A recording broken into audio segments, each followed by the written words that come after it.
Good morning, sir. Morning. Morning. Can you clearly hear me? Yeah, I can. Yes, I would like to give just my brief intro about myself. Just wait. We'll start, then we can do, and we'll have a full Q&A session on that.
All right, let's get started. I hope you can hear my voice. Can you once please confirm? Yes, sir. Yes. All right, thank you.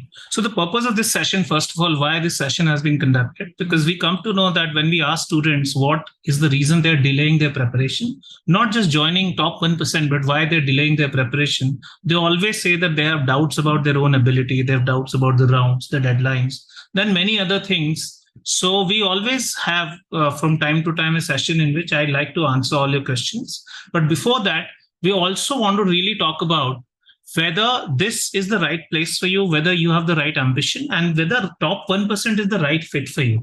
So we are known for this. If you look at this on the screen itself, Harvard, Wharton, Booth, INSEAD, MIT, Stanford, this is our job. This is what we get people into. You will not probably find ISB written here maybe for one person here, but that person also did not take it. I'm not saying ISB is not something that we don't specialize in. We have had 1800 plus selections to ISB alone. But what I'm saying is we are known for very high ambition in people, and we are known for very high scores. So now some people doubt that, no, these people will be very special people, that, oh, these are like super special profiles, super special people. Most of our problems in life is doubt itself, ki mera nahi hoga. Everything is fine. These people are fine. I will not be able to get through. So why should I work hard? This is actually not true. It is just an excuse so that I don't have to work hard. Simple, everybody runs away from working towards a goal that is so ambitious that I can even get into Harvard. I can tell you, I've had 115 people going to Harvard through my training. The next highest in the world is 4 people from one GMAT instructor. That is a person called Mitch Hunt in New York.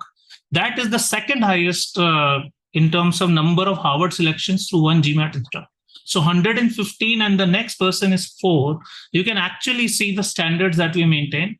Now, the only doubt that people have is, कि मुझसे होगा कि नहीं? I mean, obviously, there is always this doubt that, all right, okay, all these people are special, this, but that's what the myth busting that I want to do today. The most average of people, the most average you can imagine, can get a 770 score. And the most average of people can get into Harvard, Wharton, Stanford, INSEAD sort of schools. So let's get started with that logic, first of all. And I'm on a mission all around the country since January. I have been going. Actually, this happened. I was not really doing the outreach at all. But IIT Delhi in January celebrated 60 years of its existence. And because a lot of my students from IITs and non-IITs have been going to Harvard, so they said, let's do a session called IIT to Harvard. So this was the seminar I started doing. I did in January. You will not believe, even at IIT, people were so ignorant about so many options. Like nobody had heard something called Deferred MBA. But when I did this session, it was just one of the most mind-boggling things. And 27 years and counting, I've been sending people to Harvard, MIT, Stanford sort of places. When I went to IIT Delhi, look at this picture, how much of concentration they are giving. This really separates a top institution from all the other ordinary institutions. If I go to some other institution, probably half the people will be totally distracted. When I gave them a question to solve, they were solving as if their life depended on that one question. And really shows, look at the concentration and focus. They are all wearing woolens because it was January in Delhi, winter time.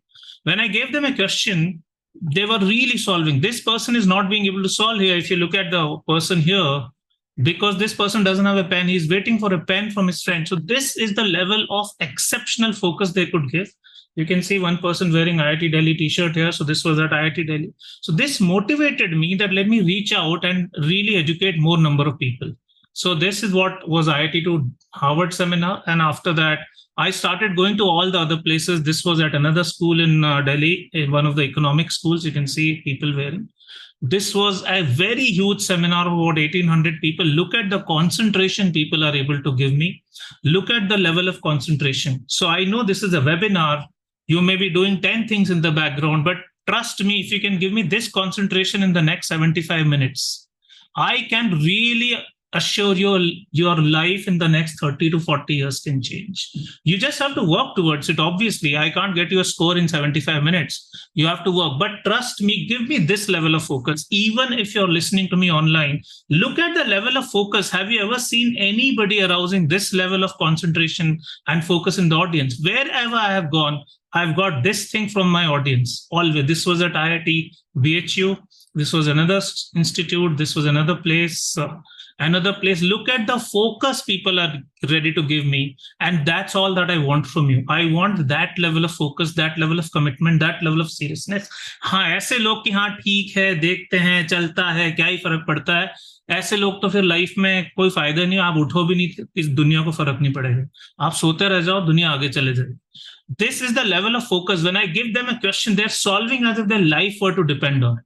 So I have been on this mission, and the mission is very straightforward. My mission I called Mission 770. The reason is not just GMAT. GMAT is one part of the story. In everything in life, if you can be in top 0.1%, not even top 1%, then obviously you will be ruling the world. Let's see the number of people who get 770 in the world. Last year in 2022, out of 2 lakh people who wrote the GMAT, 2 lakh plus actually, only 174 people got a score of 770. That is less than 0.1%, as you can see. So this is more than 99.9 percentile, much more. We, out of those 174 at top 1%, we had these number of people, 94. Just look at this. 54% of the 770 scores in the entire world are by top 1% student alone. This is the level of quality that I maintain. This is the level of training that I maintain. And it is easy for the most average student to also get it. Sometimes we feel कि बहुत पता नहीं कौन लोग हैं जिनका रोज 770 आ जाता है. मेरा तो कभी 500 भी नहीं आता. All this is really a commentary that we all have, and that is why. If I look at 780, which is absolutely, it's a very rare score. My mission is not even 780 for everyone. Last year, 12 students in the world got a score of 780. Shockingly, 8 of them were Indians, and all 8 of them were my students. This is very, very rare that this could have happened, but 12 students last year got. And now some people feel that no, this is all special. I'm just telling you, an arts background student, humanities background student, for the first attempt ever, first of all, got a Quant 51, which is the maximum score. 770 score in 28 days. Let's see in front of you, someone called Sanskriti Tripathi, 4th of July, she got a score of 770, first attempt and 28 days. Many people don't want to believe this. Please check her video on her channel. You'll realize only 28 days and a score of 770. What does she have to say about her score? And I'm beyond happy, completely attribute the score to top. All this is fine, but this is the point. The right material, if you study, the right training, if you receive, this can happen. This is the person, she's from BA economics background. This is humanities, her degree is BA. Okay, this. Now somebody feels, no, but I'm very weak at math. This person was at 0% accuracy in math.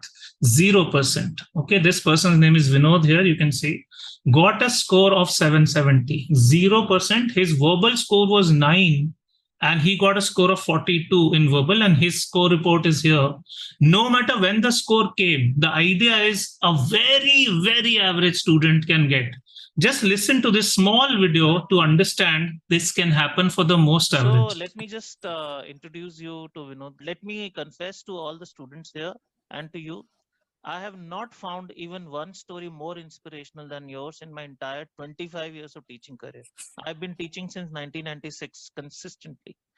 Many people score 770. It's a norm here. I mean, it's not 770 is not the big deal. If I can score that score of, if I can score a score of 770 with the start of my journey with 400, then I think anybody can achieve that score. So in the mock when I started, I think I scored around 9, if I'm not wrong. Okay. 9. Yes. Oh. So please listen to this, people. He had a 9 score in verbal and 400 and zeros. You had 0 accuracy in your data sufficiency as well. This goes on. Where did he study afterwards? He went to NYU Stern School of Business with full scholarship. Please remember, full scholarship is also a very important thing. The topmost school in New York alongside Columbia, it's really a dream school for many people, NYU New York University. Some of the weakest students that I've ever taught, I'm talking about. Please see on your screen somebody called Kriti. She was from a biology background and she was 12 years away from her studies. Quant, absolutely 0. Absolutely. Verbal is anyway 0 for most people in India. And she came to us with this, and let's see what her journey was like. More than a decade, biology background, both math and verbal were very weak. When did she join us? This is the date of joining. I really like to give all proof so that you can see this is all here on your screen. The proof is here. She joined on 27th of January. When did she get a score of 770? Please see. When did she write the exam? 27th of February. Okay. 27 Jan, she joined the course. 27th Feb, she wrote the exam. What was her score? 770. This is something that is unimaginable, but this has happened for people. So if you feel that Mera nahi hoga, listen to this, that how easy it is when you have the right training and the right content to get there. Now, some people have this notion and they have asked me again and again, I did this in the demo if you've attended, why is 720 not a good score? The answer is, do you just want a selection to a school or do you also want a scholarship? First of all, if you're looking at M7 or if you're looking at top schools, then obviously even selection won't have. When you're looking at Harvard, Wharton, Kellogg, Booth, Columbia, MIT, Stanford, all such schools, you will definitely not get through at a 720 score. You may get at ISBO. But even at ISB, if you get 750 plus, you have a chance to get a full scholarship. So why would you not want a full scholarship? All you need is a higher GMAT score. Anyway, you're getting 720. That means this is the minimum anyway you have to get. So, agar 720 la sakte, to 50 marks extra kyun nahi la sakte? If someone can get 720, I have a very strong belief you can get 770 also. You can get 50 extra marks. So why not strive towards it? Let's see. Topmost schools. Dunia mein abhi number 1 schools mein, there are 3 schools. Number 1 is Wharton, which is an evergreen number 1. 10 years it has been ranked number 1 ahead of Harvard. The other number 1 is latest number 1. That means 2023. This keeps changing. There is Columbia as per FTA. And there's Booth as per US News. See what we are showing you here. Financial Times, FT says Columbia Business School is ranked number 1 in the world. Look at the starting salary. Look at everything. You can directly get a $400,000 job directly on the Wall Street. Columbia is an Ivy League university, actual Ivy League. And Booth is the number 1 school as per US News. Please pay attention to everything I'm saying for your benefit only. Now a student gets a 770 score called Madhura, and she gets Booth also with scholarship. This PDF contains the scholarship document. She gets Columbia with scholarship. Everything, whatever is supposed to be paid, she gets full scholarship. She gets Yale also with Dean's scholarship. You can read the word Dean's scholarship. Why? Because she had a 770. So if you think that if her score had been 740, let's say, maybe she would have made it to one of these three schools. Maybe it's not necessary, but maybe, but she would not have got 100% scholarship. So this is the advantage. Another thing, some people feel कि इतना high क्यों ही aim करना, मैं तो IIM चले जाऊं, SP Jain चले जाऊं. थोड़ा ध्यान रखिए कि आप क्या aim कर रहे हैं लाइफ में. ये IIT बॉम्बे के ग्लोबल रैंक है, ये IIT दिल्ली के ग्लोबल रैंक, ये दिल्ली यूनिवर्सिटी की ग्लोबल रैंक. आप क्या वर्ल्ड की टॉप 500 में भी नहीं पढ़ना चाहते क्या? I mean, look at IIMs are nowhere there. IIMs are not ranked in even this. Topmost IIMs, even top IIMs, IIM Ahmedabad is not ranked among the top 200 MBA programs. I am not denouncing, I am giving you some facts. Please ponder this. Okay, now let's see a comparison. Please listen to me. I'm really saying something that I truly believe in. IIT Delhi has done exceptional wonders for India because we have so many startups, like a Flipkart came out of IIT Delhi. IIT Bombay has done, like an Ola came out of IIT Bombay, etc. So they have done outstanding work. Now, most of the top startups have come from IIT Delhi, second from IIT. So they are so good, but they are not even in top 500. So how will it be top 1 or 2 or 3? Number 1, number 2, number 3 कैसे होंगे जब number look at top 5. If these are top 500, what will be top 5 like? क्या होगा वो समझिए आप और उसके बाद बात कीजिए. Let's understand something. The most standard pinnacle of achievement of human beings is considered the Nobel Prize. इससे बड़ा achievement माना ही नहीं जाता है academically or in any sense. India का नोबेल प्राइज देखते हैं, 140 करोड़ पॉपुलेशन है. Nobel prize started in year 1905. तो 118 साल हो चुके हैं नोबेल प्राइज मिलते मिलते, 118 years. We have produced 2 Nobel laureates in physics and 2 in economics, out of which 3 out of 4 were American citizens. Amartya Sen, American citizen. You can see anybody fan. आप जरा यहाँ देखिए, please pay attention. Okay, Harvard University alone, this is not US, this is not Boston, this is one university has produced 161 Nobel laureates. ये हम country की बात कर रहे हैं whose population is 140 crore.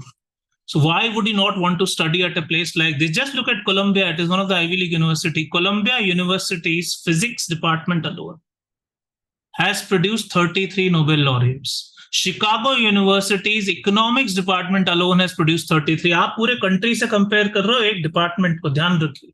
I really want you to pay attention to this. This should boggle your mind. आप किसी को stat दो तो ऐसी stat दो, उसका पागल हो जाएगा सुन के कोई. 33 physics Nobel laureates have not come from Columbia, have come from physics department of Columbia. 33 Nobel laureates in economics have come not from Chicago University, only from the economics department of Chicago University. So ऐसी जगह versus ऐसी जगह, you choose where you want to go, because my students go here every year all the time. I am not saying that this is your choice or not, you decide. IITs, IISc combined nothing. If you go to Chicago University, half of the faculty members are Nobel Prize winners. If you go to, obviously physics is a different thing, we are not talking about that, but this is what so many people who teach you are like this. Wharton ka last year ka stat tha 83 nationalities. Imagine the kind of learning you will have. You go to ISB, there is one nationality, only Indians. I go to IIMs, there is one nationality.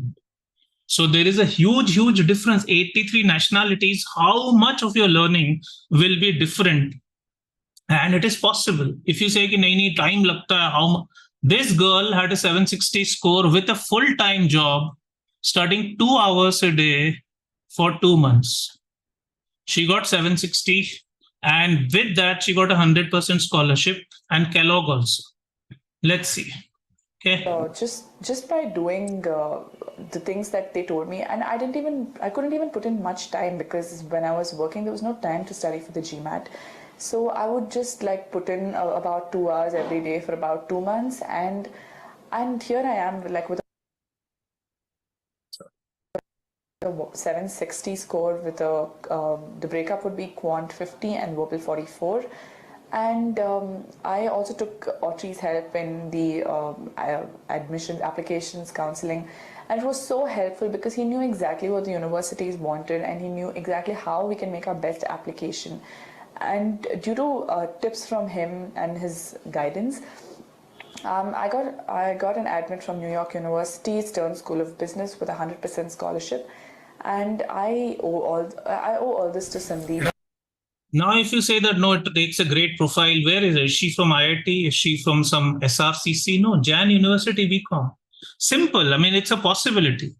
Now, if you get a 730, even if you're a celebrity, you will not get a scholarship. I'm showing you this example. I think everybody knows Sharan Hegde these days. Sharan Hegde was a student for GMAT, top 1%. Sandeep is written here.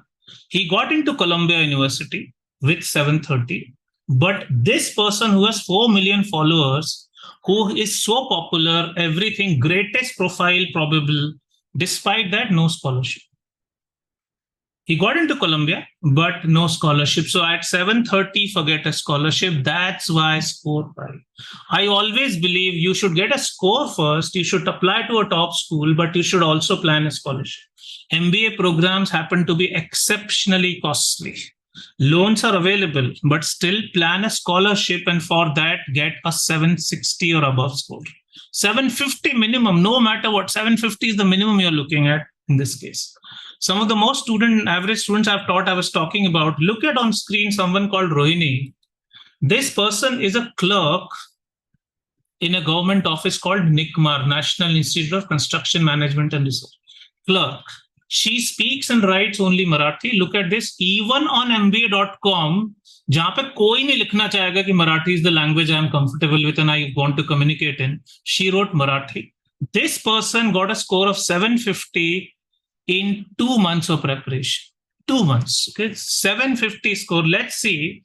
My teammates asked her, you took only 2 months, we heard. And yeah, I was not ready to start. She has no sense of English, no sense of math. She's anyway written very bad in quant. And let's read her English and you'll realize no sense of English also. No social life, has Sandeep sir said. There is no has Sandeep sir said logic. There is no full stop, no movies, nothing. Only consistent in studies, daily 4 hours or some time for some. Look at this. There is no change of thought. There's no full stop, no comma, nothing. This person can get a 750 score in how much time? 2 months. This person I'm talking about, who has the audacity to write or the simplicity to write Marathi as her communication language on MBA.com website, and so on. Look at this guy who got a 750 score with a 99th percentile score in verbal. He can speak only Punjabi. He can't speak Hindi, he can't speak English at all. He was an inspector in the government of Punjab. Now, I want you to listen to this for this reason कि आपको लगता है मेरा तो नहीं होगा, please listen to this. अच्छा, दोनों में मुश्किल होता है आपको, आप पंजाबी बोलते हो mostly. हमारा काम ही सब पंजाबी में चलता है. You got verbal 45, which is so phenomenal, I can't tell you. So how did this happen? जब मैंने पहले आपकी क्लास लगाई सर, तो मैं पहले दिन ही हो गया यार कैसे कर रही हैं सर ये सब कुछ, मतलब आपने सारा बताया था कि कैसे वर्कर को हैंडल करना है, कैसे नहीं, मतलब Look at this. And this guy has got a great scholarship as well from American universities. 90,000 scholarship from Boston University, full-time MBA and MS in digital technology, Dean scholarship from some other university, and so on. And finally joining USC Marshall with $100,000 scholarship, joined rather, not joined. If a person who can speak only Punjabi and who can score 99th percentile score in verbal, हमको क्यों लगता है कि हमसे ही नहीं होगा, हम तो कुछ नहीं कर सकते, हम तो कुछ नहीं कर सकते. This is their problem. This. And see this one, I'm showing only because most of us lose the battle in our minds only कि मुझसे नहीं होगा, बात खत्म, बात जिसका भी. A person, I have never taught anyone more average than this. If this doesn't inspire you, trust me, nothing will inspire you. You should leave this session. आप रजाई उड़ के सो जाओ अपने घर जाके, कुछ नहीं होगा फिर. There is a person called Amit Kumar who is from a village in Bihar, and you can see what he has written is whatever his language is, everything. 770 score he got and 99th percentile in verbal. इसकी थोड़ी कहानी बताना चाहता हूँ. There is a place in Bihar at the Nepal border called Ratanpur, near the hills, Nepal border. We can't even imagine. It's a Naxalite area. There is no train service. There is no bus service. Once a week, there is a train service. There is no electricity for 22 hours. He has a subsistence level farm. He has to go to the farm every morning, 3 a.m. to 5 a.m. to get water to the crops. Complete Hindi medium background. There is no photocopy shop in his entire village. Forget a computer shop. उसको ये नहीं पता था screenshot कैसे लेते हैं या print screen कैसे लेते हैं या कुछ. ये उसका जब स्कोर आया, so he was, I said please कि send me, and he was sending me the PDF of his account. That means first. So I asked him, do you not know how to take print screen or snipping? And he says no. Then he shares his GMAT account with me. He shares his password, and then I took the only place where internet is available is at a railway station. That is where, when he joined long back, this is our internal group, my teammates were saying, make a note, he's very weak in basics, very weak. Zero social media presence, no LinkedIn, nothing. And that is probably one reason why he was able to focus so well. Please listen to this guy, and I would like your reaction after this. मैं purely Hindi medium background से हूँ, तो मुझे क्या है कि पहले बहुत जीमेट से बहुत डर था. मुंगेर में नहीं रहता. मुंगेर तो डिस्ट्रिक्ट है सर, मुंगेर में नहीं रहता. मुंगेर डिस्ट्रिक्ट है सर. मुंगेर मेरे यहाँ से, मेरे गांव से 67 किलोमीटर अप्रोक्स है. तो आप एकदम ही गांव में रहते हो, मतलब अंदर? हाँ सर, रतनपुर गांव में, पहाड़ के किनारे, राजमहल की पहाड़ियाँ हैं. तो यहाँ खेत में सर वो पानी जो है ना डालना पड़ता है. तो पानी जब वो खेत में डालते हैं तो गवर्नमेंट की तरफ से जो इलेक्ट्रिसिटी है वो गाँव में कट जाता है. तो रेलवे स्टेशन पे सर वो IRCTC का नेट रहता है, तो वो रेलवे स्टेशन पे रहता है वाईफाई. हाँ, तो वो सर वहाँ पे जाकर के कर लिया था मैंने काम. मैं प्योरली हिंदी मीडियम बैकग्राउंड से हूँ, तो इनिशियली तो मुझे मतलब हिम्मत नहीं था कि मैं जीमेट कर सकता हूँ. तो मैंने क्या है कि गूगल किया तो टॉप 1% आ गया. तो मैंने सर से बात किया कि सर ये हो सकता है क्या मेरे से, मैं प्योरली हिंदी मीडियम बैकग्राउंड से हूँ, लेकिन अभी क्या है कि इंडिया में हर एक रेलवे स्टेशन पे जो वो नेट कनेक्शन रहता है और वो वाईफाई रहता है, फ्री ऑफ कॉस्ट रहता है, तो वहां से मैं मतलब डाउनलोड कर लेता था. और बस 3 महीने के प्रिपरेशन से, और सर का जो PDF है, जो नोट्स है, वो इतना रिलायबल है, और सिर्फ उसी को रिवाइज बार बार करने से ही मेरा ये स्कोर आया. मेरा मैडम क्या है कि मेंटल डिस्ट्रैक्शन बहुत कम था, क्योंकि मैं किसी सोशल मीडिया पे नहीं हूँ. सर का जो नोट्स है वो इतना सफिशिएंट है, अब मुझे पता चल रहा है, क्योंकि मेरे पास बहुत सारे कॉल्स आते हैं, तो जो कि 3 साल से प्रिपरेशन कर रहे हैं, कोई 10 साल से भी प्रिपरेशन कर रहा है. अगर सर के रूल्स फॉलो करेंगे तो बहुत ही सिंपल है. और वो मैं एग्जांपल आपके सामने हूँ, जिसको कि इंग्लिश का बैकग्राउंड भी नहीं है मेरा, फिर भी मैंने जस्ट रूल्स को फॉलो करके और कीवर्ड्स जो सर बताते हैं उनको फॉलो करके मैंने ये स्कोर आप लोग के सामने लेके आया हूँ. 5 topics 5 files, 5 topics 5 files, you can see that guy. बस इतने से ही मेरा हो गया. इतने से ही मेरा वर्बल 45 स्कोर हो गया.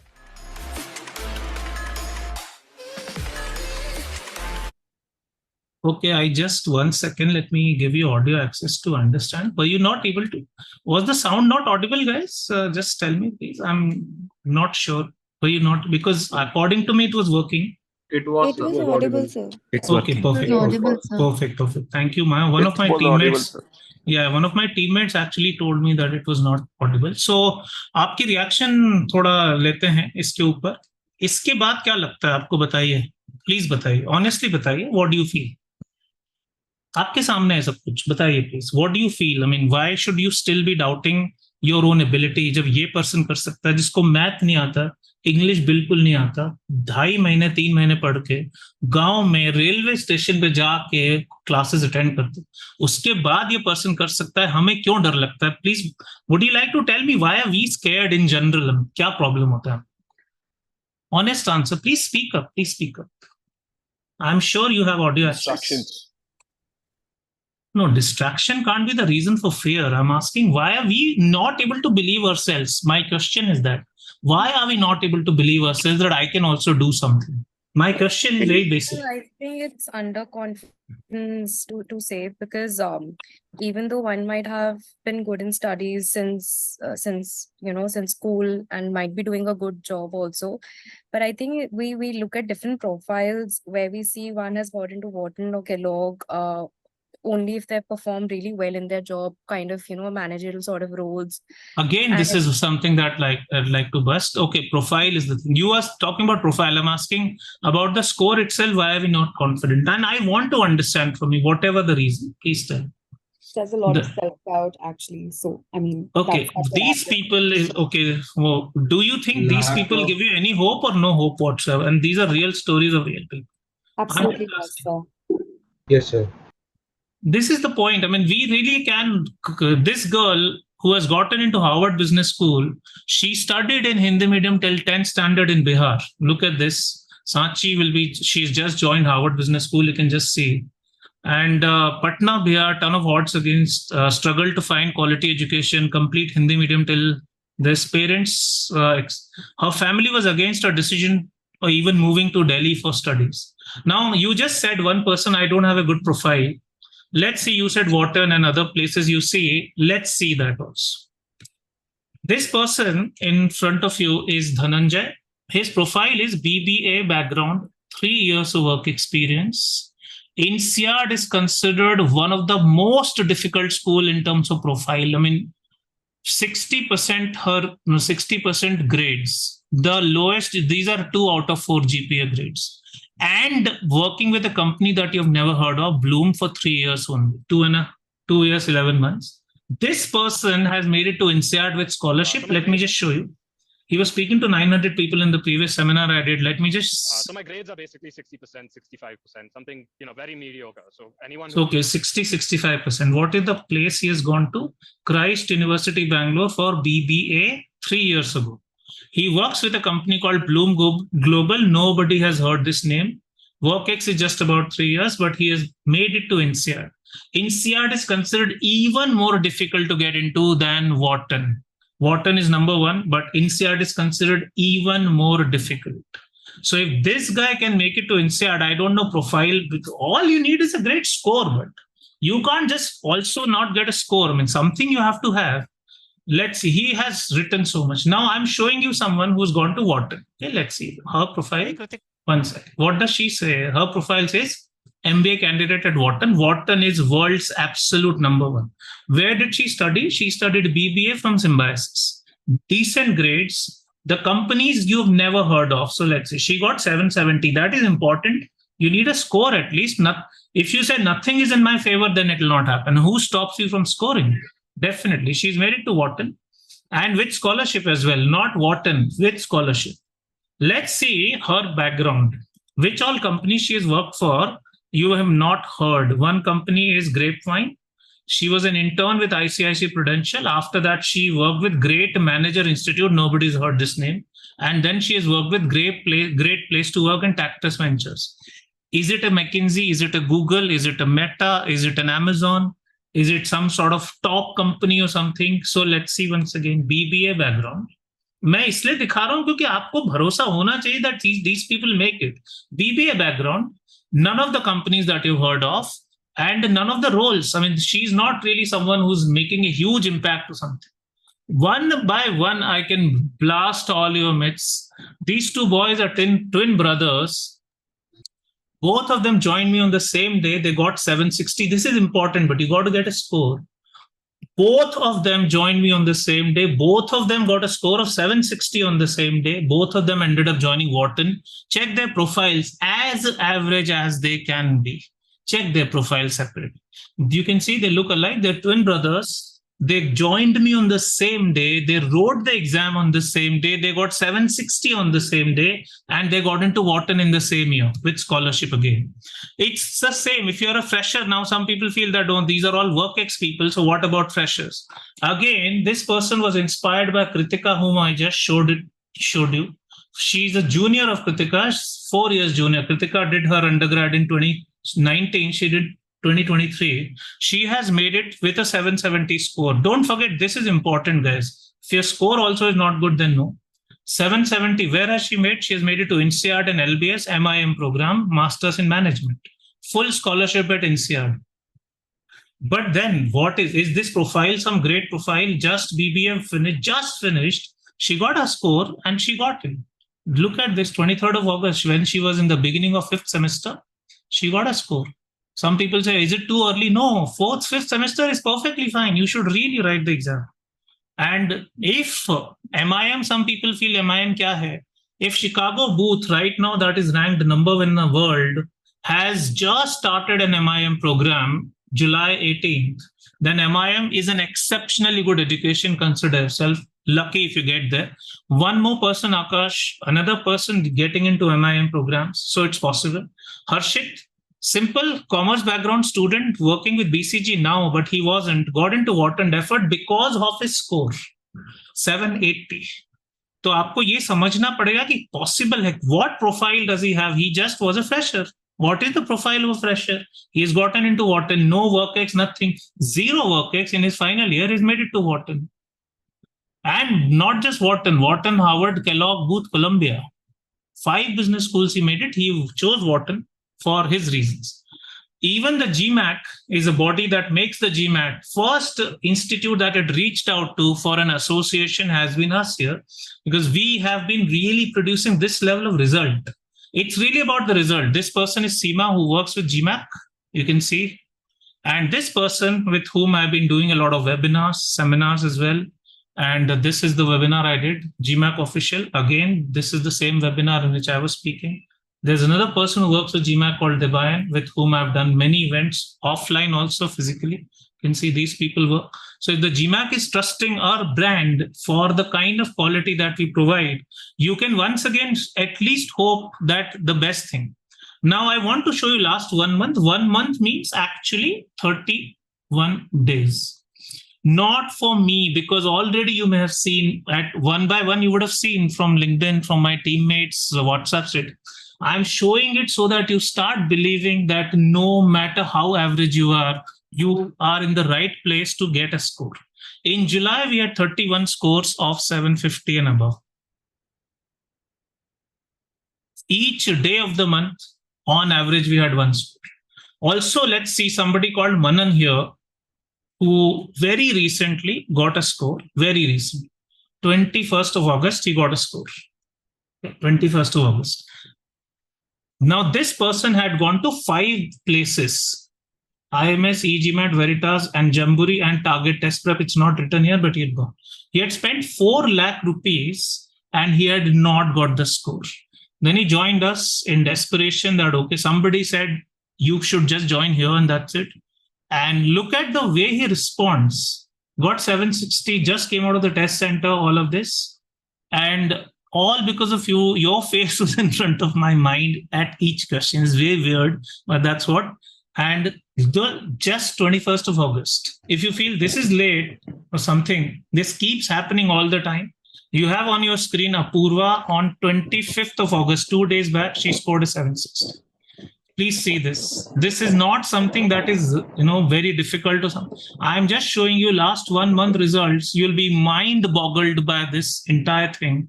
760 here, 760 once again.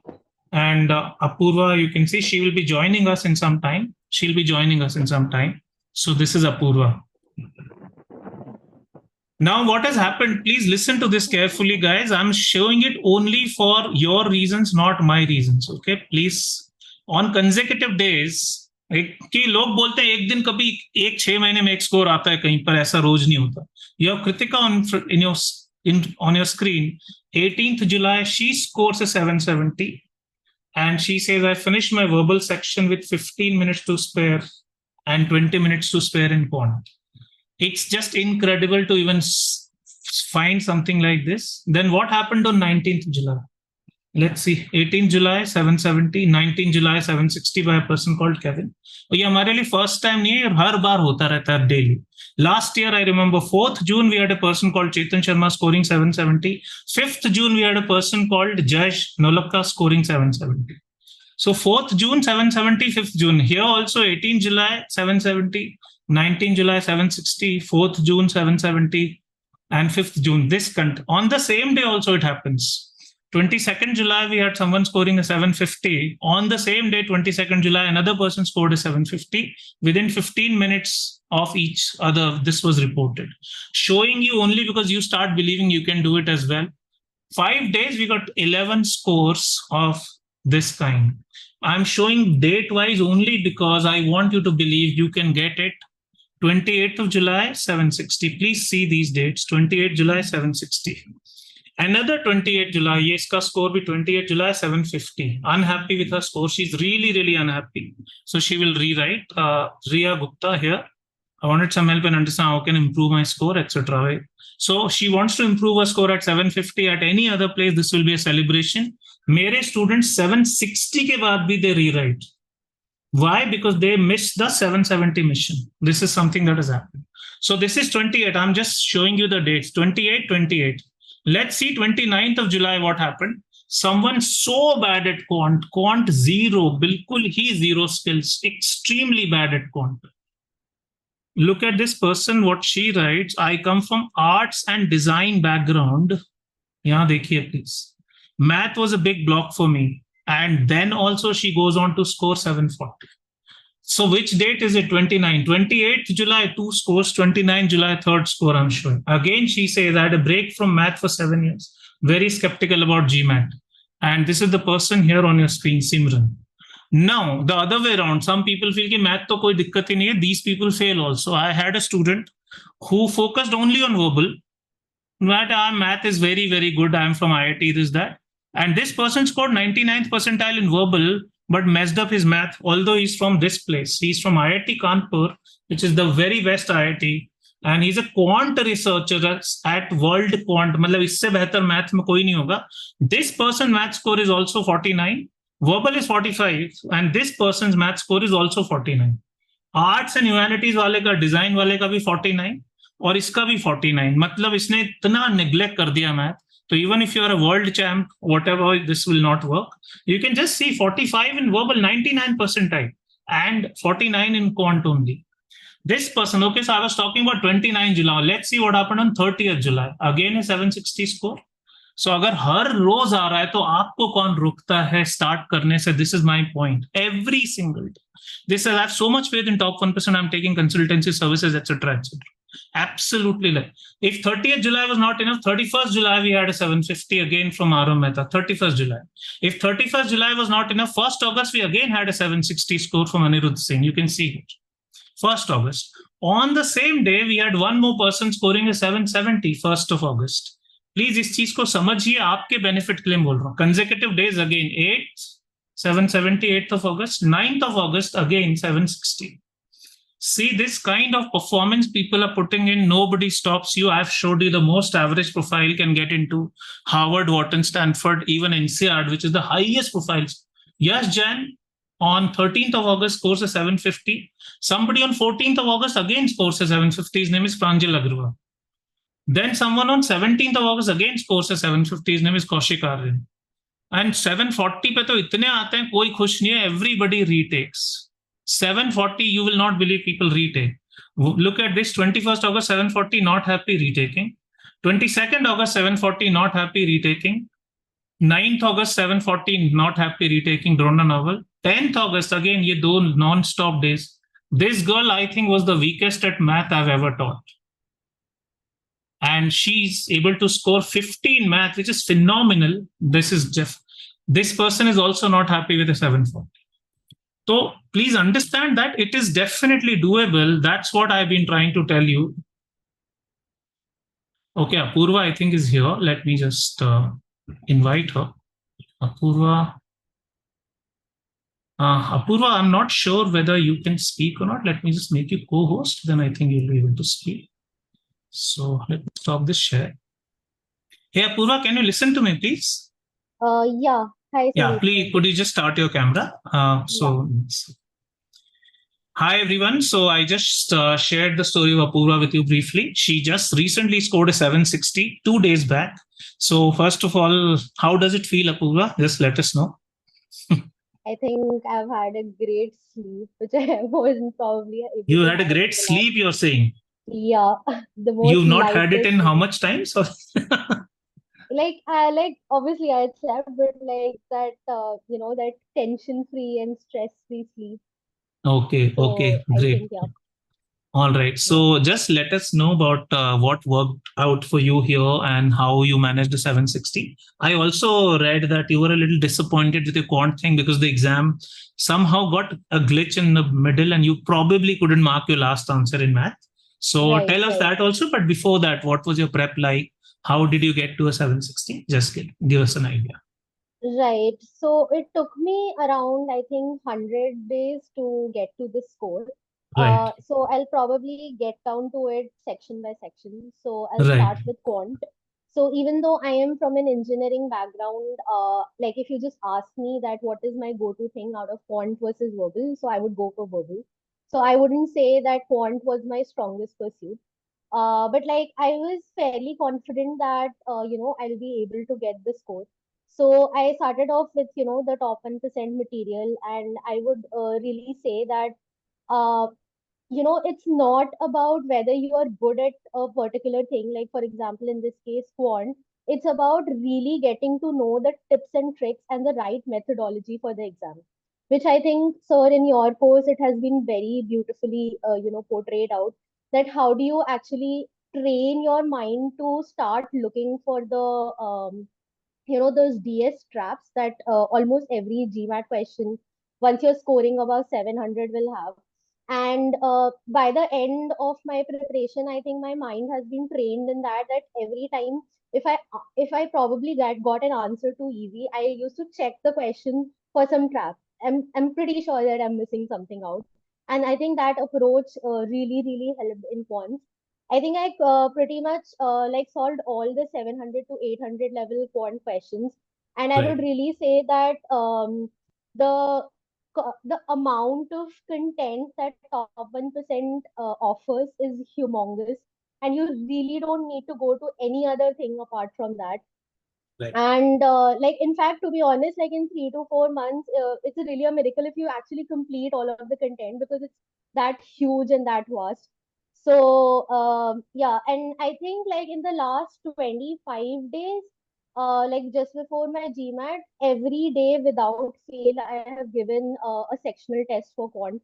And like I kind of set a personal target for myself as well, because like we say that quant 50 is an absolute must if you're targeting the top USD schools. So that's why I just wanted to be doubly sure that I'm getting it, and that's why I did give a sectional quant test almost every day in the Right. last 20-25 days.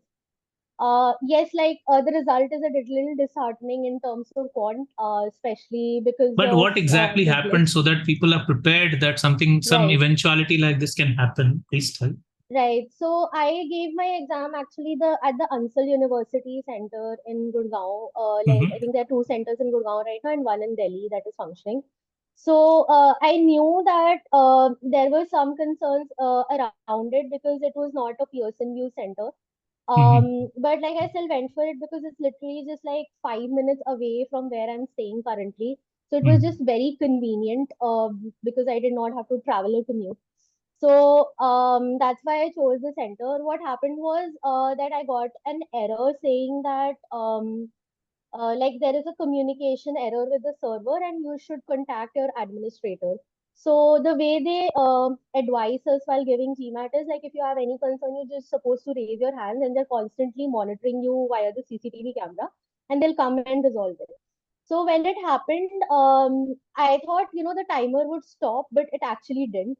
I was not initially very alarmed because I had just read the question at that point. So I kind of started solving and simultaneously I raised my hand so that, I thought that in the meantime I'll solve and Mhm. the person will come and resolve it. But that did not happen. Like I kind of kept raising my hand and I did not want to speak anything because obviously five other people were giving the test. Right. So like, and ultimately I had to get up and go and call the person. So that was like, I don't know how much time I lost, to be honest. Like, it was And a lot that's of work. probably why you couldn't mark the last answer. And Yeah, there's a and huge I penalty knew for that that. there's a penalty for that, and I kind of like went insane in the last minutes that why are you not coming and just resolving this? And then I was like, when he was resolved, that person came and then he resolved it. I was like, the timer, just kept on running, and he didn't say. He said, "नहीं नहीं वो वहीं से start होगा," but it didn't actually. So yeah, so So you I lost don't know. about how much time? So that I otherwise you think could have at got a least 51 in quant. So 4 to 5 minutes I lost. oh, very unfortunate. Tell us about the preparation of verbal and then the exam experience of verbal as well. Yeah. Right. So, like I'll probably go section by section. So starting off with reading comprehension. So I think since I have been a very consistent reader in my life, I did not ever find reading comprehension to be very daunting. So I think I started off when I went through your techniques and everything. Even before that, I think I started off with a 70%, 75% accuracy. Okay. So, but like the octave techniques and especially the RC awareness techniques were an absolute game changer. Like I remember the time when I solved my first 10 set of passages after, completing all the course, and I got 100% accuracy, and I could not believe myself, to be honest. And especially towards the end, like I just wanted to be doubly sure because, it's about working upon your strengths equally as much as you work on your weaknesses. So since the very beginning, I thought that RC will be my strength. So I just wanted to be sure that no matter what happens, I will get 100% thing in the RC section. Right. And that's why, like, towards the end, I think I had solved around 30 or 40 LSAT passages also. So I just wanted to have that confidence that, like if I've just done LSAT as well. So that's why, that's the highest I can, Difficulty level, yes, yeah, absolutely. difficulty wise I can go. So I think, yes. And genuinely, one thing I would like to point out in the whole octave concepts, like the verify thing is very, very important. Like when we actually read through the RC techniques, we like for example, first time when I read the octave techniques, I went like, of course you'll verify. Like you're reading a passage and you're getting a question, and you'll obviously mark something which is from the passage. But like we don't realize I think the importance of it. It is really about verifying each and every word that is given in each answer choice. And I think you need to not rely on your memory and actually go back to the passage and just check that every word is there in the passage. And I think just this one verified technique works, wonders in reading Right. comprehension. How about the CR and RC, CR and SC rather? Yeah. Yeah, so I think I face a lot of difficulty with critical reasoning. Like I started off with a very bad accuracy, and like I think it was a long struggle with CR, with a lot of back and forth with even top 1%. Jignesh sir really guided me here, and I think it ultimately what worked was maintaining a very consistent error log in critical reasoning and trying to figure out every probably 1 or 2 weeks that what is the progress, what is still going wrong. For example, I think I had a very bad accuracy, particularly in assumption questions. So I made it a point that I had those long sittings specifically for assumption questions. So I think just that long sitting idea, which I think Sandeep sir exemplifies about it in a lot of his seminars and everything, that sometimes you when during your preparation you get that dip, and more often than not you will get that dip in one section or the other. Just like devote a day to it and just do those long sittings, 4 5 hours of just that particular topic or that particular section, and just don't think about the outcome, just trust in the process of it. And I think that really works wonders. So eventually, So could I you think improve CR substantially or not? yes. Because your score is pretty high, 98 percentile. So that shows that you would have definitely scored very well. Like I think in the last 2 weeks I got pretty confident. And I think Jignesh sir told me one very important trick which earlier I was not so aware about, that before the exam, like I think before 72 hours or 48 hours prior to the exam, try to solve almost 100 questions of CR. it really puts your mind in that, I think, Yeah, zone it or improves flow. other sections also because you're Right, so fresh with thinking and critical logic. Yes. right. Mhm. So I think that really helped. And even though he told me that don't look at the answers, probably because you might get disheartened, but I had to look at the answers. Mhm. And I think I got like 3 or 4 wrong in the 100 questions that I did. So I think I was Superb. I pretty mean, that's confident. more than 95%, and you were Yeah. struggling so much. So superb. How about sentence correction? Just give an idea. Yeah, sentence correction was also a lot of struggle, to be honest. I think I've solved all official SC questions thrice. I went through the SC PPT 10 times, especially the comparison part, like the first 80 slides of the, I think, SC2 PPT. I think comparison has been a terrible nightmare for me. And I think that those 80 slides, I think I remember some slides verbatim now because I've gone through the content again and again and again. And I think one very important fact about top 1%, course is, so whenever things are not going your way during the preparation, you kind of think about two things. Either there is something wrong with the kind of content that you're consuming or the kind of instructions that you're receiving, or there is something wrong with you. You're not doing enough or something. The thing with top 1% is you will never doubt the first part of it, that if the content is wrong or the instructions are wrong. And that is just exemplified by the fact that almost on a daily basis, you receive news of people getting these high scores with the very same content. So I never really doubted the content or the instruction themselves, that is not the problem. There is something in the way I am approaching things. So I think that really clears your mental bandwidth as well, because going out and then just searching on the internet for what to do and what content to follow, that's a whole different thing altogether. And I think top 1% really simplifies things for you. It tells you what to do and in what order and what number. So I think that really, really helps. Right. That's And great to hear, Apurva, because this is something that everybody needs to know and hear. With 27 years of experience, we figured out what works. So you just work rather than think whether it'll work or not. You just do the work. Actually, so it's very nice that you've summed it up like this. Tell us your overall exam experience in verbal, and then was there anything unusual for you on the exam day? Please. No, not at all. To be honest, I found verbal very easy. I thought I've screwed up the exam because you kind of expect hard questions if you're getting a high score. I thought that I'd screwed up both for quant and verbal because both were genuinely way too easy than the mock test that I've been giving from top 1%. Yeah, because our mocks are So, very challenging compared yes. to this. So let's say, did you expect before going to the exam that you'd get a 760? I mean, were you kind of in that zone, or were you expecting something lower than that? No, I was not expecting 760 in my wildest dreams, to be honest. Like I expected, I think 720 to 740, somewhere in that range, but 760 was an absolute like shock, to be honest. Okay, Especially some of the things you feel people should do and shouldn't do, and then we'll wrap it up, and I'll continue with my session. Just let us know. right.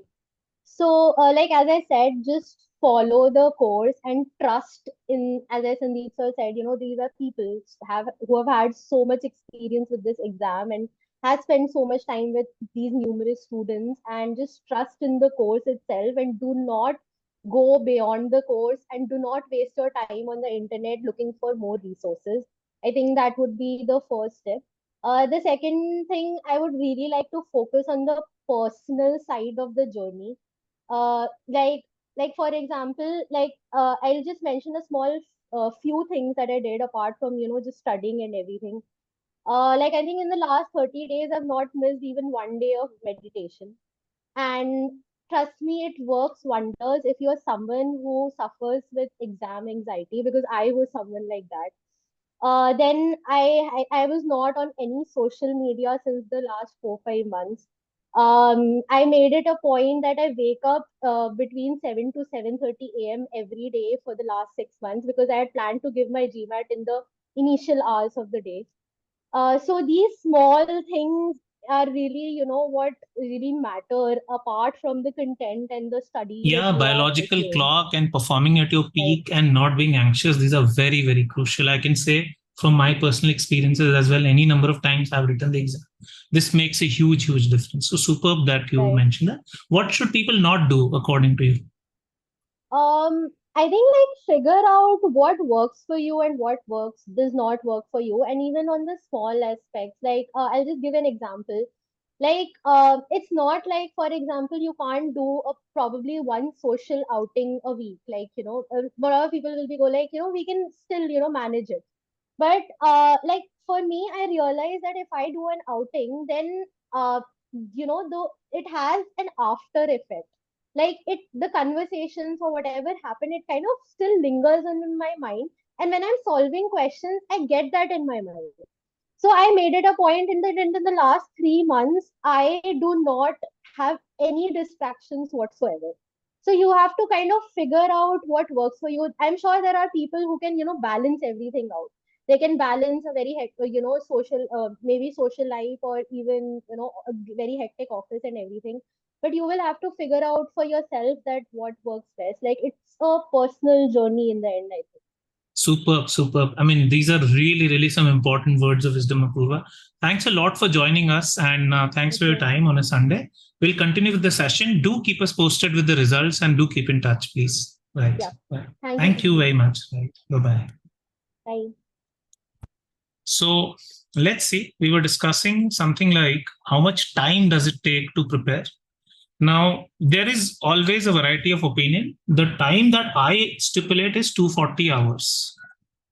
Now, suppose you study 4 hours a day. It's up to you how much you study. You study 2 hours a day, that's a separate matter, but 4 hours a day.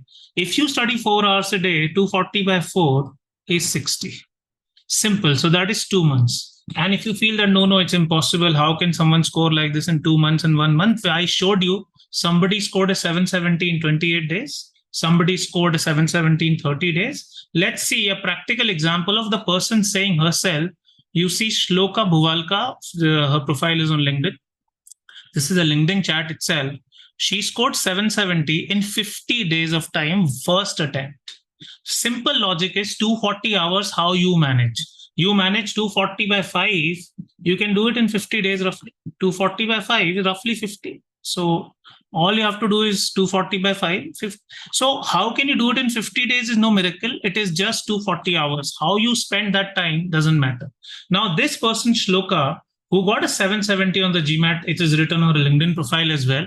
Let's see where she has made it. What are the top 2 schools in the world as per US News? Booth and Kellogg. And she has gotten into Booth and Kellogg. Number 1 and number 2 in the world right now as per US News.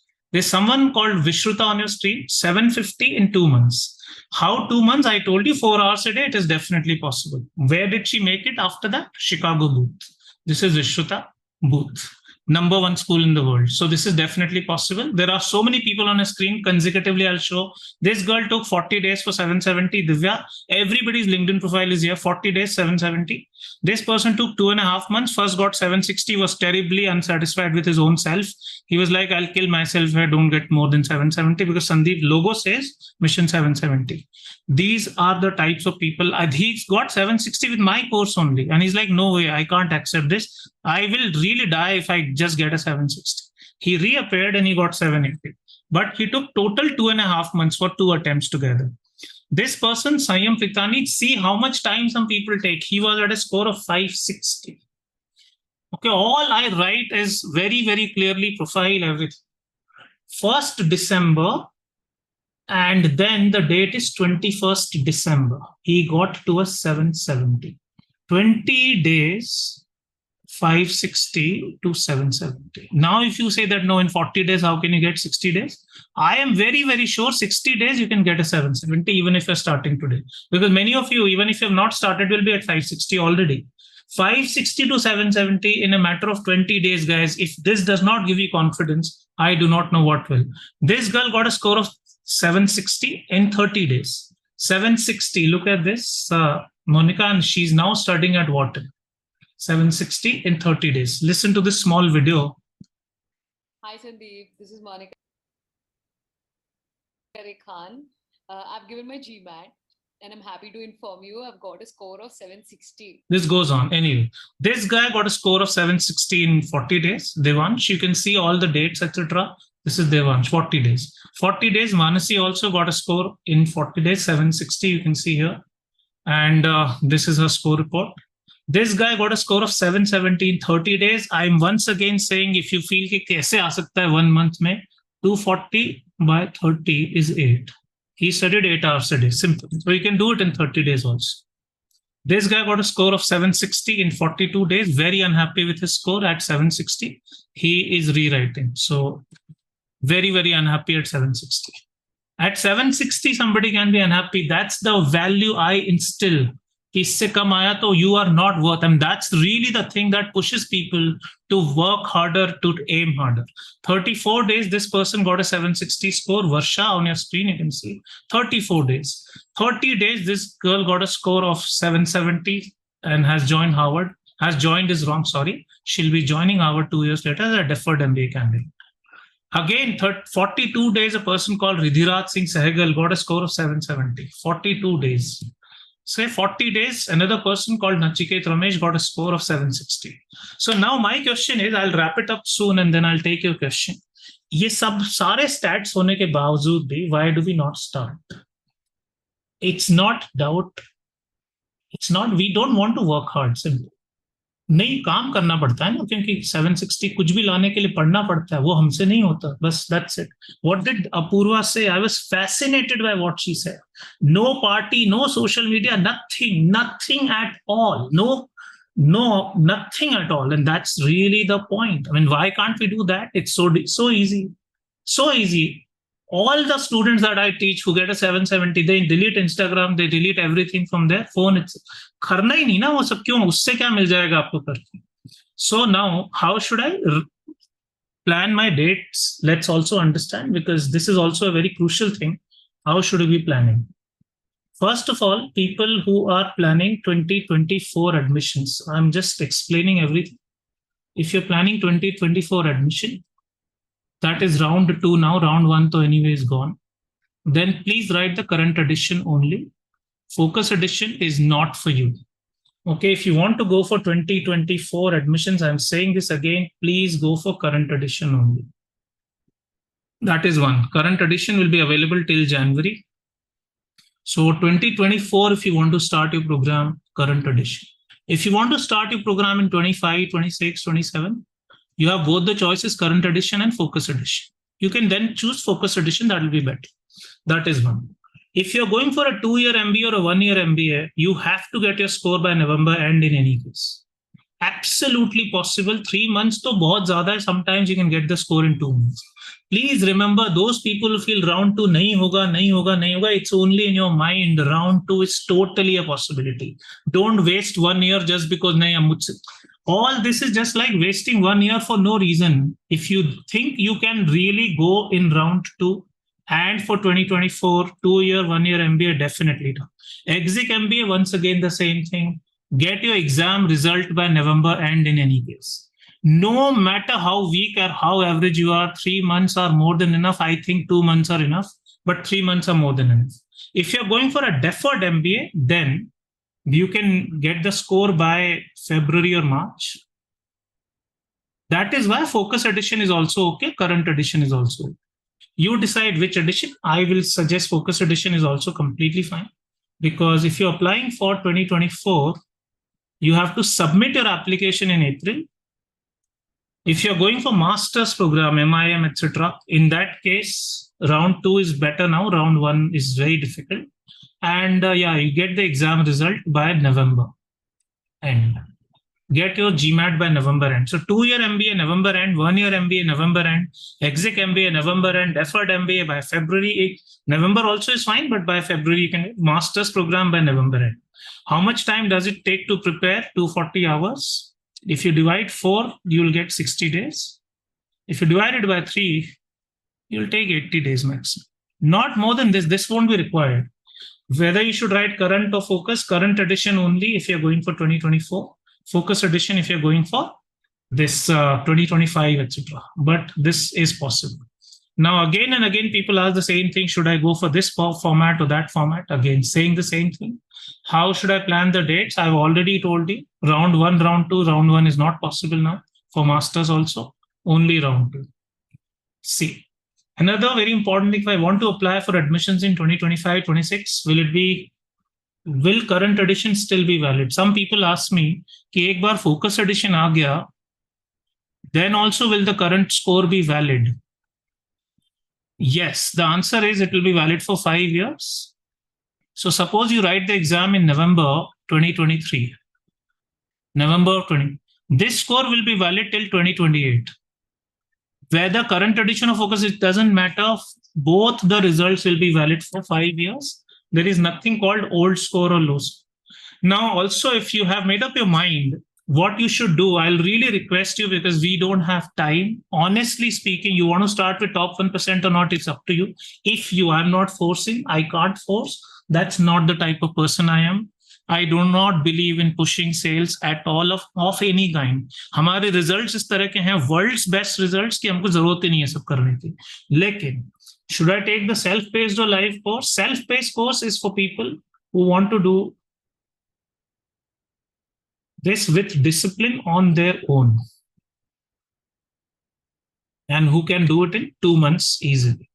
2 months with self-paced course you can do. If you're going for the live course, you'll take 75 to 80 days minimum. Please remember. So if you're going for live course, we are starting a batch from 22nd of September for the current edition. Focus edition, I'll just tell you. We already have batches for all the things.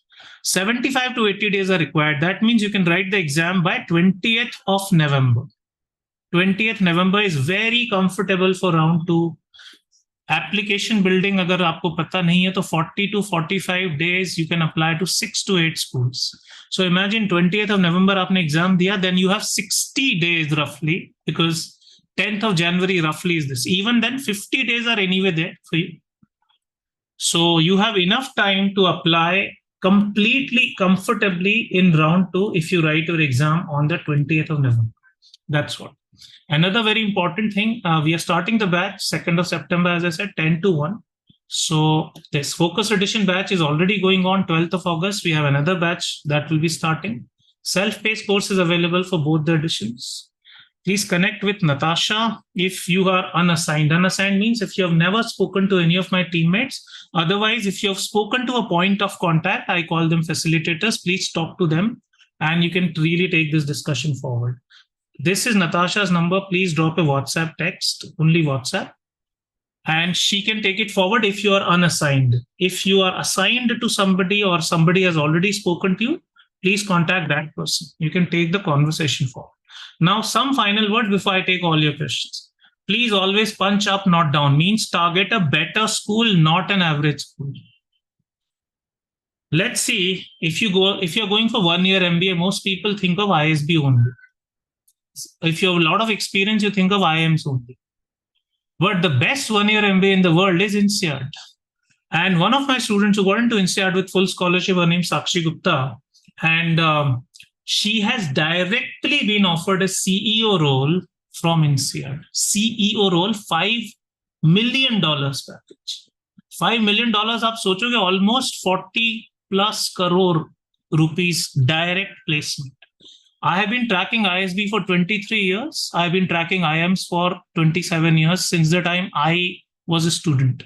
Till date, ISB or IIMs have not made anyone CEO directly. There has been nobody who has been offered. ISB, so maximum package you can get is 40 lakh probably, or 50 lakh.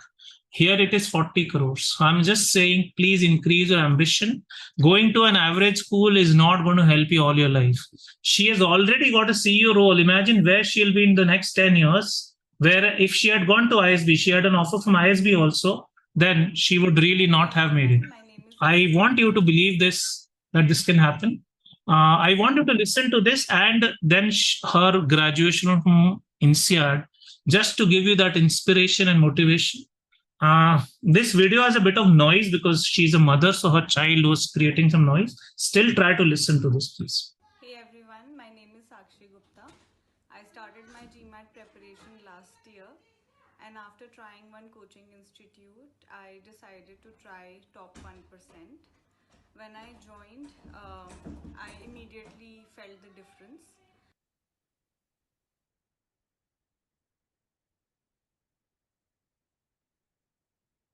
I think the fact that Sandeep himself has scored a perfect 800 in GMAT really comes through in his classes. He has a very deep understanding of GMAT concepts, and which is why he's able to handle students' queries with a lot of clarity and up to their satisfaction.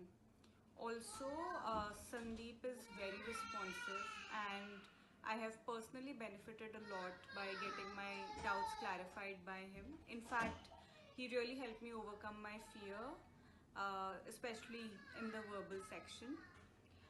I applied to INSEAD, and Sandeep recommended Autre for my application preparation.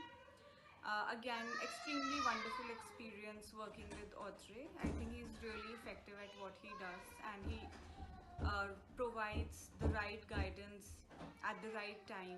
And as a result of which, I applied only to one college, my dream college in INSEAD, and I got through. And an icing on the cake was that I have also got a scholarship. So I couldn't be happier, couldn't ask for more. I highly, highly recommend Sandeep and Autre. Just look at this one.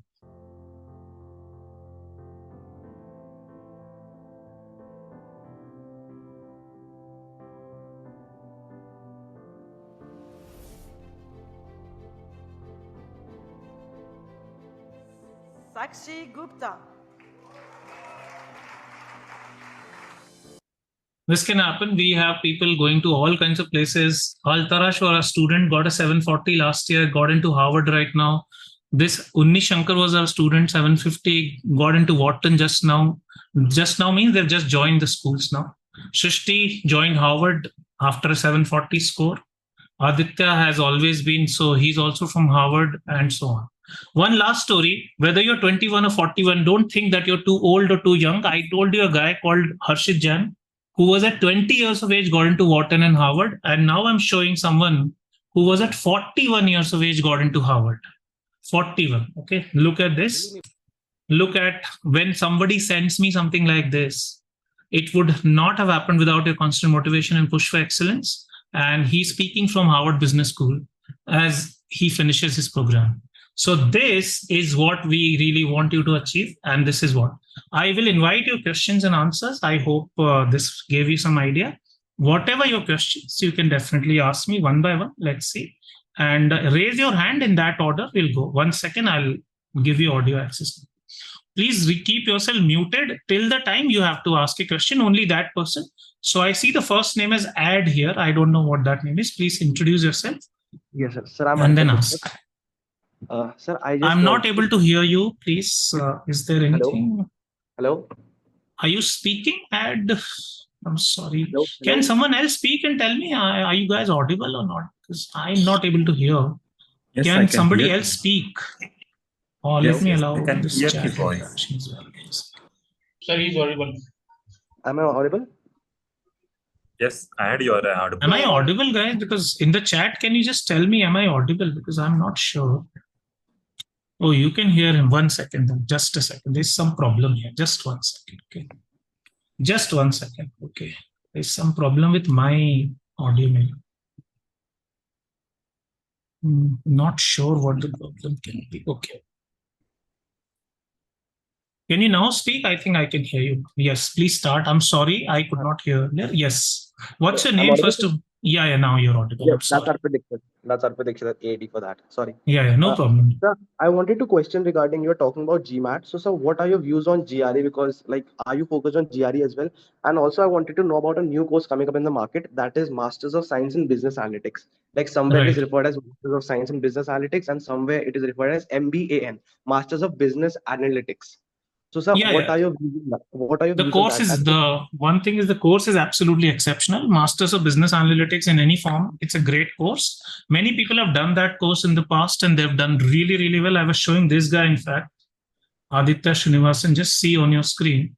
This guy first did a master's in business analytics only, did so well in his career for 8 years, then went to Harvard Business School for his MBA. So it is definitely a possible great course. GRE, yeah, go ahead, please. Yeah, because it's Masters of Science in Business Analytics, and generally it's a notion because it's MS, you need to give GRE. So, sir, do we need to prepare for GRE for that because it's MS in BA, Masters of Science? So, okay, I'll just explain the whole thing to everybody who's considering GRE versus GMAT. If anywhere the word is business, please remember, any business course, whenever it is business, GMAT is obviously going to be preferred to GRE. There is a reason, I'll explain, please understand. So there are two stages where you need the score: at the admission stage and at the placement stage. Please listen to this very carefully, guys, because you have to choose right. I offer both GMAT and GRE, so I am totally unbiased. I have a GRE course also. I have a full score in GRE also, so I'm totally unbiased. At the admission stage, GMAT and GRE are absolutely equivalent. There is no problem. At the placement stage, GRE is not at all acceptable at all. It is only GMAT. Let me explain what placement I'm talking. Suppose you want to join Amazon in business analytics. Suppose you want to join Meta, you want to join Google, you want to join some top bank, let's say, some really, really top bank in fintech or something. Then all these consulting companies and all these top tech companies and banking companies, especially fintech, they definitely want GMAT as the first requirement. GRE is not acceptable. So at that time, if you have a GRE score, you're not allowed to apply to most of the schools. For example, BCG, just giving one idea. If you don't have a GMAT score, you can't apply. In fact, in many, many companies. So if you are going for the Masters of Business Analytics, even if it is MSBA, MS in Business Analytics, definitely write the GMAT for the placement. If you're not bothered too much about placement right now, at the admission, both exams are absolutely equal. So there is no problem with GRE at the admission stage at all. The problem is at the placement stage. So I hope I have answered this.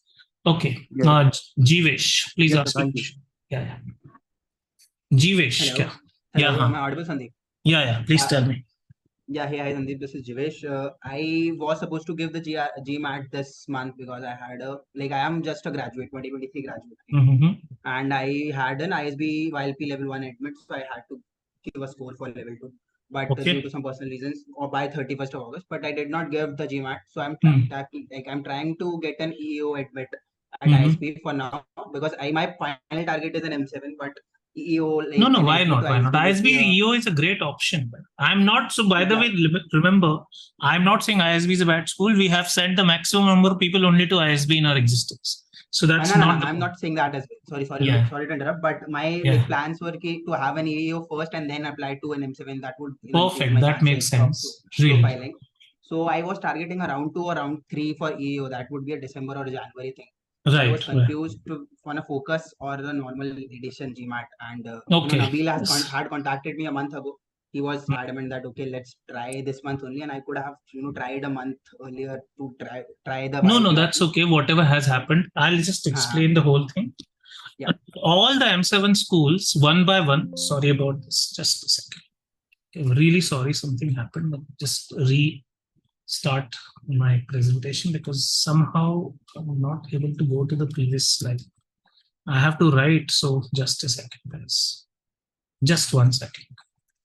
So what is the point here is, if you look at all the M7 schools one by one, they have said very, very clearly that they will not accept the focus edition for 2024 intake. If ISB also follows the same thing, then we are in a soup, then we have genuine problem.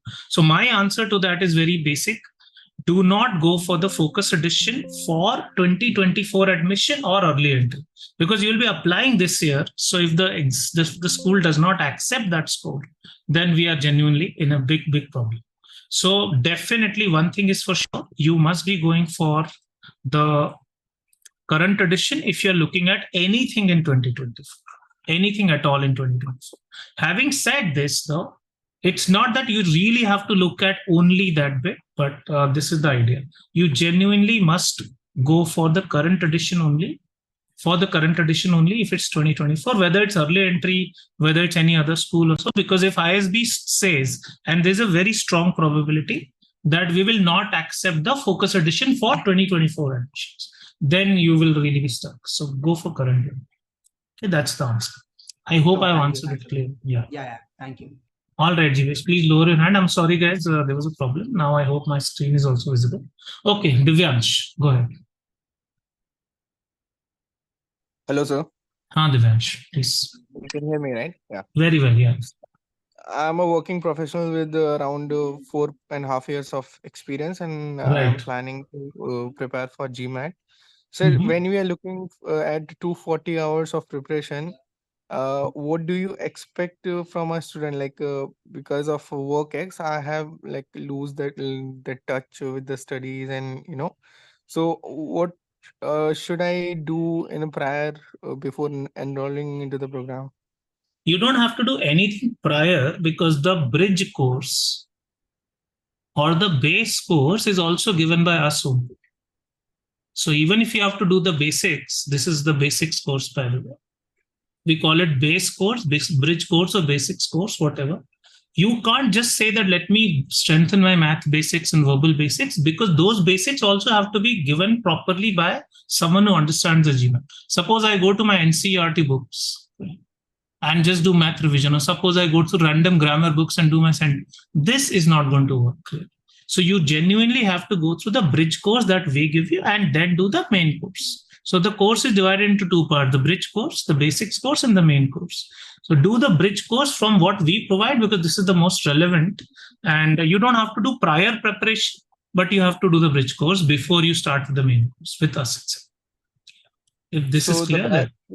So the batch is going to start from 2nd of September. Before that, I have to take this bridge course? You do not have to do the entire bridge course. You have to do probably 15 to 20 hours of work.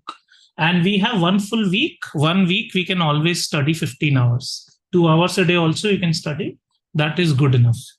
So next Saturday is when we are starting, and it is definitely doable by that much time. Saturday, that means if you start, let's say today, 15 hours of work we can always put in. You don't have to do like 100 hours of work. 15 hours of work is what you have to put in for the first 2 classes. Then the next 2 classes, 15 to 20 hours of work again.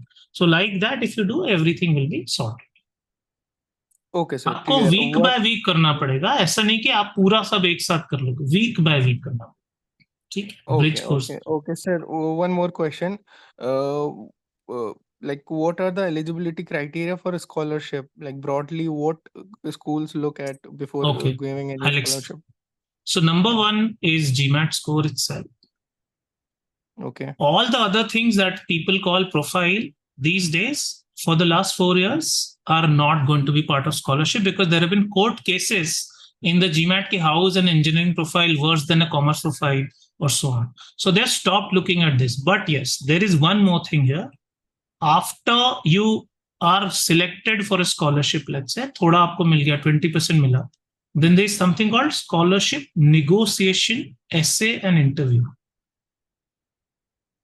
This matters a lot. Suppose you don't get 100% in the beginning, everybody wants 100%.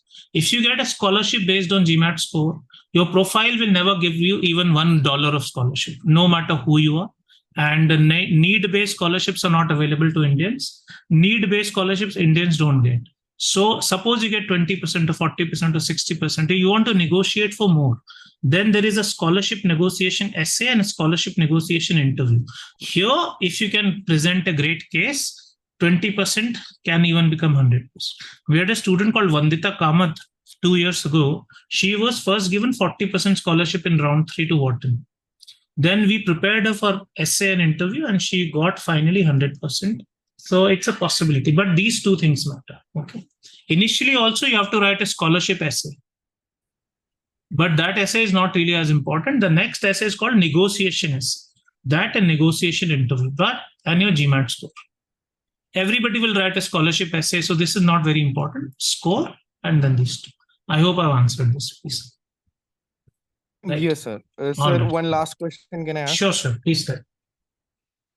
Sir, when we look at ROI of MBA, I'm asking this question since I work in Dubai and I have around 28 LPA of package. So Right. I feel doubtful, like, will it be very worthful at the end in terms of cost of opportunity Then you and, don't go to an average school. Simple. You go to, let's say, Wharton, where my students on average have been earning $300,000 starting salary, more than that. You go to a top school, any M7 or anything like INSEAD or any, so London Business School probably as well. It's not as great, but still, when in terms of money, LBS is not as great. INSEAD is outstanding, M7 and many others. Let's say Duke in the US or Ross in the US or many others. So they are genuinely known for very high package, very high. So you really have to choose. Then you can't think of ISB if you're already at 28 lakhs. 28 LPA is 28 lakhs in Indian currency, right? That's what you meant, right? Something yes, like sir. Yes, sir. But of Okay. course, like I'm living in Dubai, so living cost is another thing. I got it. I got it. But Yeah. please, if you want a very, very high salary package, then you have to target better schools. You can't target schools in India because Indian schools obviously cannot match the salaries offered abroad. A student from Kellogg recently got a salary of $360K. Now, this is just crazy. I mean, this is 3 crores. Indian schools will not match it. Even if it is America, even if it is a lot of taxes, everything combined, cost of living, this is still a huge amount of money. I mean, it's a huge for a starter. So no doubt about it. You just have to choose a better school. But please, why not choose a better school? You have a profile, you get a score, work hard towards it. Don't settle for less कि नहीं मेरा नहीं होगा यहीं पे लोगों का चल रहा जाता है पूरा. Try harder. You just saw so many stories of people who had such average profiles. They've also made it. So just push yourself for better excellence. All right, I'll take another question now. Avinash, go ahead.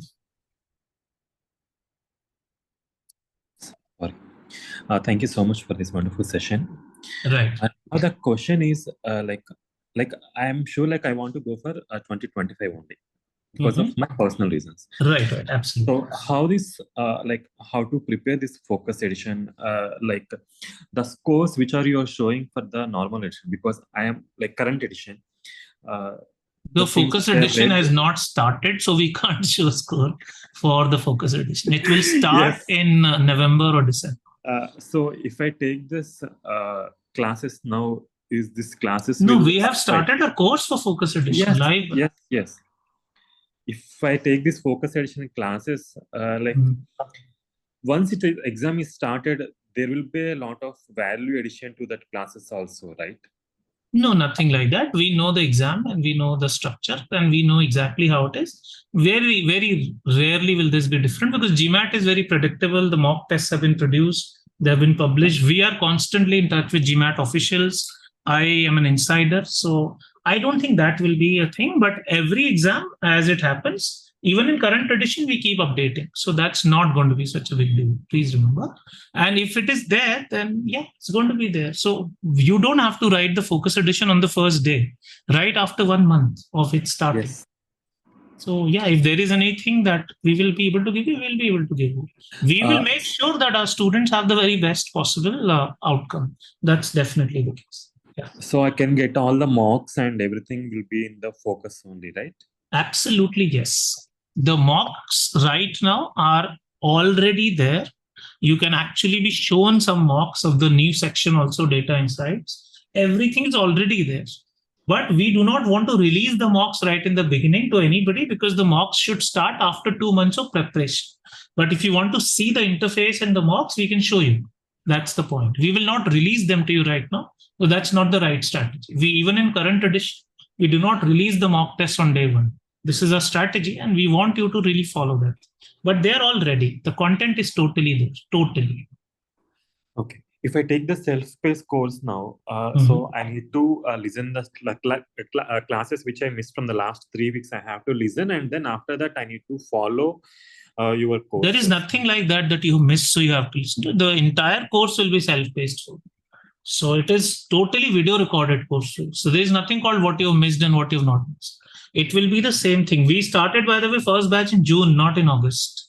So that batch is over already. So don't worry about it. The course is completely there. Completely. Okay. So even if there is no difference between June batch, August batch, or October batch. Right now, there is no difference because the exam has not changed since June. When the material was released, it was 6th of June. After that, there has been no addition by the GMAT itself. So until the exam has some change or some other new material or question or type or pattern, obviously we will not change anything. Till the time the exam changes something, we will not change. We are very clear about it. So right now, yes, you can take either live batch or the self-paced course. There is no difference whatsoever, but you don't have to think that I'm lagging behind 3 weeks. Not like that. You start on your day. That's it. Does it make sense now clearly? Okay, I hope Yes. it's clear. Yeah. Yes. Thank you. Perfect. Okay, Shivankur, can you ask your question?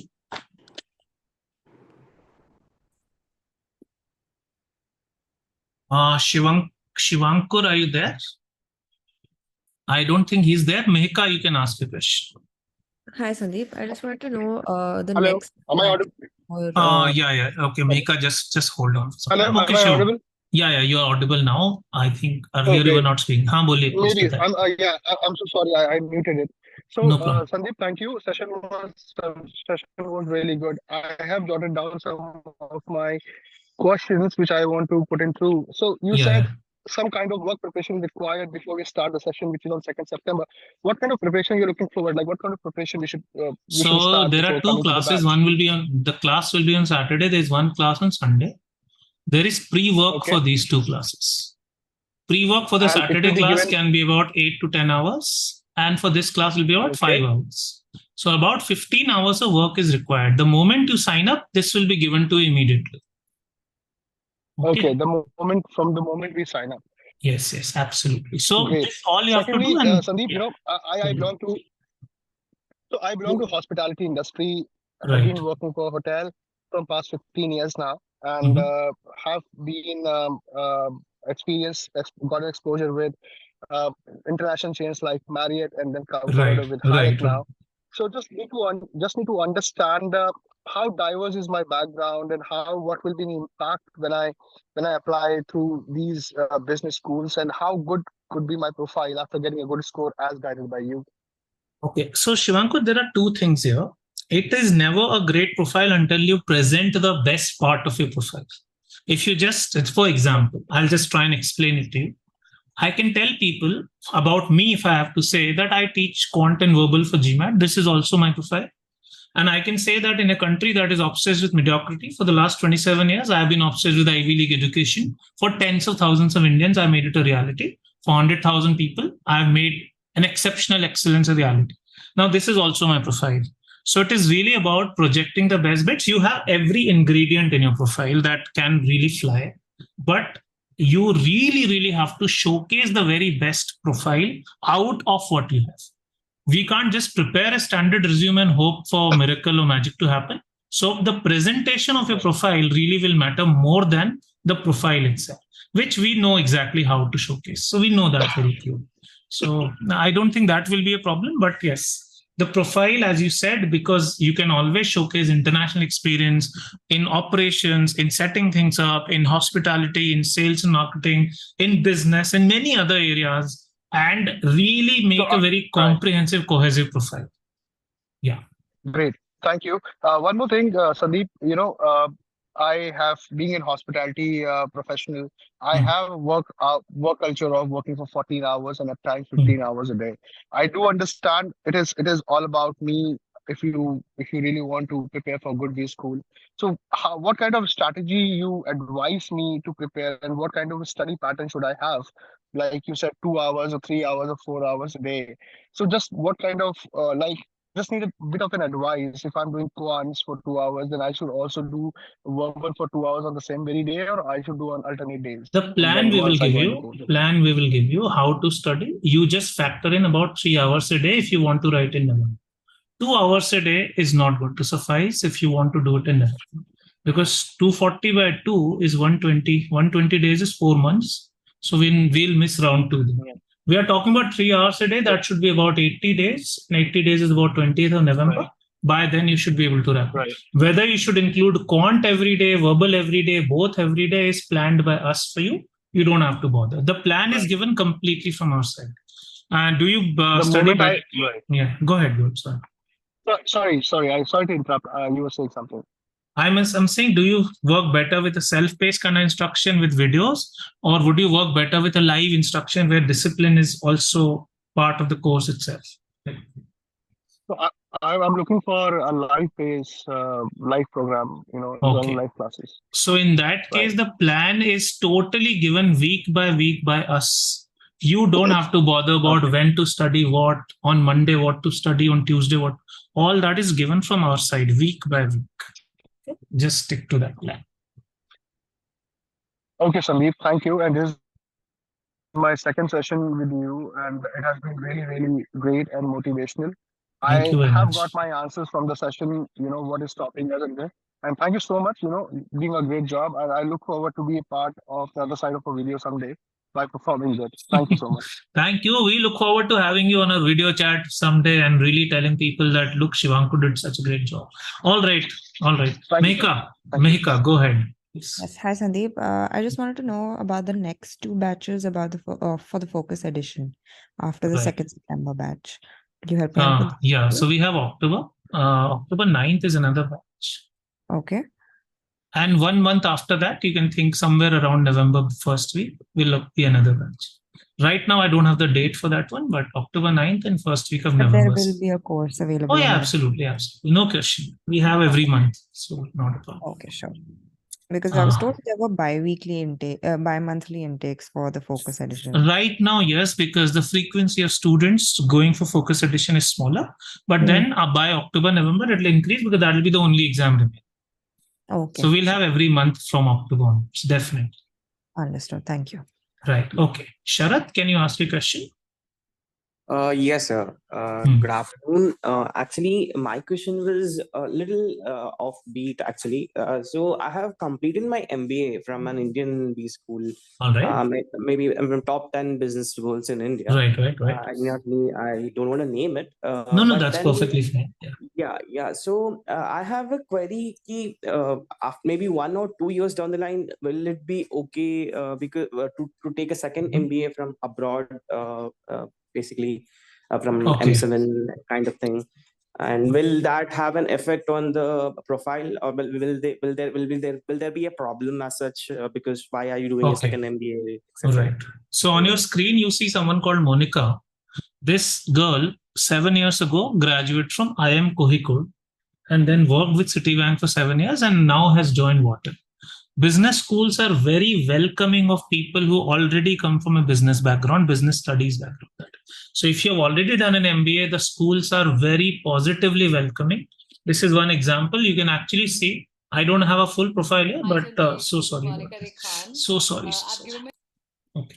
Yeah. So this person had an IIM K, I don't know, it's called K only, I guess, MBA, 2-year MBA through CAT. Yes. And then 6.5 years roughly she worked with Citibank, and then she has joined Wharton, got a 760. So every single school, and this is not the only person, this coincidentally was on my screen. Otherwise, every year about 30 people from IIMs and all top schools, FMS and SPJAN and so on and so forth, they join top MBAs, a second MBA. Business schools are very welcoming because they already know that you have business knowledge, business studies knowledge, and you already understand everything very well. So not at all a problem. I hope that's clear. Yes, sir. So actually, I had 2 reasons for that. One was I was in a hybrid mode of MBA, that is 21-23 batch. So that's I have passed out like 5-6 months back. That was one of the reasons that I wanted an actual MBA experience. Right. And the second thing is, before MBA, I was very open for all the streams, but then I pursued my CFA L1, L2, and I cleared my L2 recently.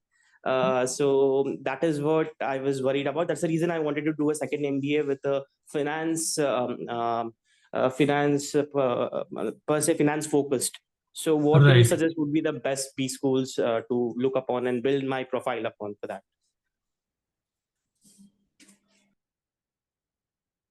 These are the 5 best schools for finance: Wharton, Booth, NYU Stern, Columbia, and London Business School. 4 of them in the US, 1 in Europe. These are the 5 best schools for finance. Wharton is the absolute best. Booth is the absolute best again. Columbia is number 3, NYU Stern number 4, and LBS number 5. These are the top 5 schools you should definitely consider. Okay, yeah. Sure, sir. Thank you. Right. All right. Please lower your hand. Saloni, please ask a question. Hi, sir. Hi. So, I've been like I'm already taking your GMAT course, the self-paced Right. course, and I'm planning to take my exam by mid-October or end October.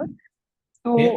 I was considering round 2 applications, but Hmm. I am unable to figure out like what factors should one consider when someone has to decide between like an MBA or an MIM or a master's in finance. Like How I much was work ex do personally you in have? How much work ex do you have? 2.5 years. So MIM and all are ruled out for you because MIM is 0 to 2 years. You should anyway think about an MBA now because you have 1 more year to go to before you join the business school. So you'll have more than 3 years work experience. 3 years is absolutely fabulous. There's nothing wrong with that. Absolutely fine. And we have had people going to MBA with exactly 2 years of work experience as well. So master's programs, you can consider other master's programs, but MIM is not really possible now. So I don't think there is any reason for you to consider any master's program anymore. Anyway, go for an MBA only. Because you So have why? more work ex than 2 years. Yeah, Okay. sorry. Yeah. वही मैं मतलब that's what I was asking कि why did you recommend an MBA over a master's? No, the master's program in finance, etc., they will take you with 5 years of work ex also. But MIM is not possible. MIM is only 0 to 2 years. And anyway, if you are very clear about it, then my admissions team can help you choose the right program, share your resume, share your interest, share your story. And my teammates, either Ranjika or Autri, will help you understand what will be the very best thing for you. But we need to know your story and we need to know your motivation, plus we need to have your resume. Okay, sure. I will definitely be able to do so. I was not expecting somebody who's already a student in this, by the way, because this is for people who are not a student by now. Anyway, that's perfectly fine. I'll anyway answer. If you have any other thing, you can ask me right now as well. Okay, no, nothing else. No Thank problem you. then. Yeah. Okay, Vivek, please go ahead. Good afternoon, sir. Good afternoon, Vivek. Please tell me. Yes, sir. I am a working professional, carries experience of around 9 to 10 years in MNC, and I am already leading a project like I'm an engineering manager in oil and gas industry. Right. So, sir, at this time, actually, I am looking for this executive MBA and planning for 2025 admission. 25, okay. Yeah, 25 okay. because, sir, the project which I am like engaged is will be getting over by November 2024. So, exec MBA from IIMs or where? IIM, I think. Actually, executive MBA I am planning, but after seeing this interview of Sakshi Gupta, it looks like she has already completed MBA from IIM. Now, after that, she has went to this INSEAD. That's right. Actually, sir, I am motivated to get international business schools. I Perfectly would like fine. to get guidance, like which are the schools for me, and like how would I get into like your admission team will be like yes, admission team will be able to tell you, but I can also tell you some of the topmost exec MBA in the world of the programs. One of them is MIT Sloan Global Leadership Fellows. That is one. Wharton is there, Stanford is there, INSEAD is there, Booth is there, London Business School is there, and about 4 or 5 more such really awesome programs. So we will then genuinely be able to help you with all of these and the entire information, where your profile fits, what kind of score you will need, what kind of connections you need to build, how do you network with all these universities. We have full-fledged guidance available. Connect with my admissions team, but I just told you MIT Sloan Global Fellows will be a really good program, or INSEAD GEMBA, Global Executive MBA. Or the other ones that are very difficult to get in are Stanford and Wharton. They are very, very difficult. Exec MBA. And the other programs are Booth, which is easy to get in, very, very good program, genuinely one of the top programs, and London Business School. And there are many others, by the way. So these are some of the schools I can recommend. And sir, what are your views for this, like IIMs, good qualities IIMs? ABC? IIMs are dependent. See, there are 2 problems, 2 things to consider. Whether, first of all, if you want to have a career in India and a decent career jump from where you are within the same company or similar company, then IIMs will provide a steady career progression. but IIMs will not explode your career to, let's say, 5 levels above, or suddenly not put you on an international growth track. So you have to restrict yourself by Indian geography mostly. That is one. And the second challenge is that it's not very, very fast track growth. It's incremental. So these are the two things. Now it depends on the individual. Sometimes people just want the next level in their career. Sometimes people want an extraordinarily explosive growth. So it's not a teacher who can decide this, but I think very clearly you have the right reason for choosing.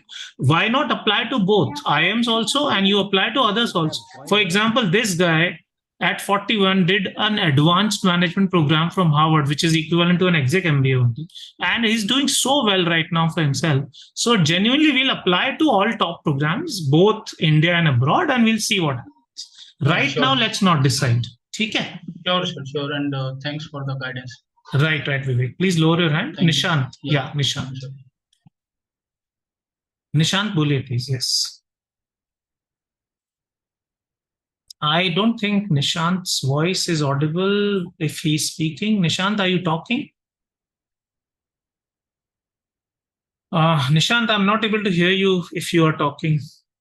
Okay, we'll wait, or I can go to Shivendra and then I can come to Nishant, please. Okay, Shivendra, can you speak? Yes.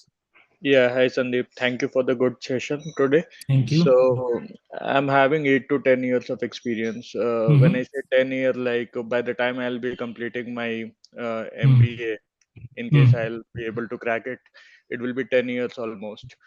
So how beneficial it would be for my career growth? So like as of now, I am in IT consulting, and like let us suppose if I want to go to strategy consulting going ahead.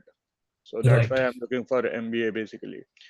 So, but what I have heard is like strategy consulting generally, like the top business schools or MBB, sorry, the top business management consulting firms or MBB picks like 2 to 3 years of experience guys.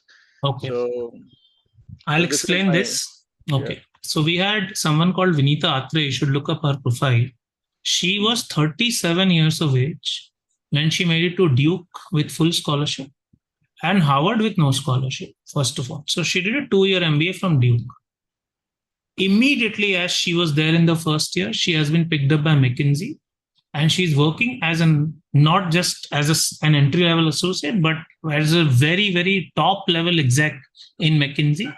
So you're saying MBB will not choose people with these many? She had close to 15 years of work experience. Despite that, she joined a 2-year MBA, and she's now working with McKinsey. And it's not one person. I can probably quote more than 100 from my database, but one person whose name came to my mind was this. So please, this is not correct what you've heard. In fact, people with 10 plus years of work experience, many of them join MBA. Many of them. But yes, one thing is for sure that you have to go to a really good school. Like Duke is one of the top schools in the US. So this happened, and she got 3 scholarships also. She was 37 when she joined, and she had 15 years of work. You can actually check her name right now if you want, and you'll be convinced that it is not true. What you just heard is just not correct. Because the best thing is I can give an example. If the example is there, then we all believe that it's not true.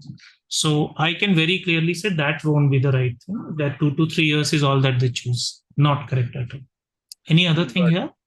Yeah, just one more question. So regarding the bridge program, which you just Right. mentioned before the 2nd September. So what is difference between that bridge program and the 15 hours of pre-work, which you just explained? 15 hours of pre-work is part of the bridge program. Bridge program is bigger. We have broken it down week by week so that you don't have to do all of it together. It's the same thing. Yeah. Thank you so much, Sandeep. Yeah. Right. Please lower your hand, Shivendra. Nishant, let me check once again if you are able to speak now, and I can probably. Okay, I'm trying, but your voice is not reaching me, Nishant. Please check your mic. We will have to give it a pass for the time being. Nayan, please go ahead. Yeah. Hello, Sandeep. Good afternoon. Yes. Thanks a lot for the insightful session.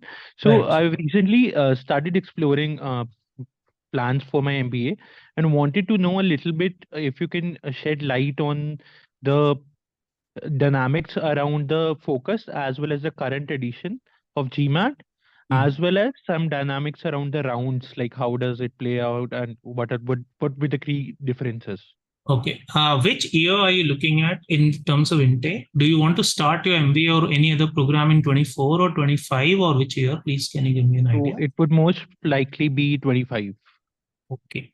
If it is going to be 25, then I will suggest you prepare right from now for Focus Edition. The reason is it is shorter and it does not contain one area in math called geometry. It does not contain one area in verbal called sentence correction. And it does not contain what is called AWA, analytical writing assessment. So it contains everything else. There is no new addition, nothing new. But from the current edition, 3 things have been removed. Geometry has been removed, sentence correction has been removed, AWA has been removed. And anyway, for 2025, because this edition will be available by December, and you will be in the right position to write it. And this will be the new exam. So everything for you fits towards Focus Edition. And if you want to start the current edition, this will also be valid for 5 years. So it is totally up to you, but I will still suggest go for Focus Edition only because if you say most probably, now if you're applying for 2024 also, then you'll have to write the current edition. When you say mostly, I did not understand. Maybe you are thinking 24 is also a possibility, then the current edition. So you tell me whichever, then I'll explain the difference between the two. Okay, got it. Got it. So basically 25 is some things have been chucked off for the Focus Edition. Yeah, Focus Edition is the new version of the GMAT in which the exam has been made 1 hour shorter and 3 areas, sentence correction, geometry and AWA have been removed. Nothing has been added. That's it. Okay. I hope I've answered. Yeah, just one more question that I had. That was basically around, so I am currently having 4.5 years of product management experience.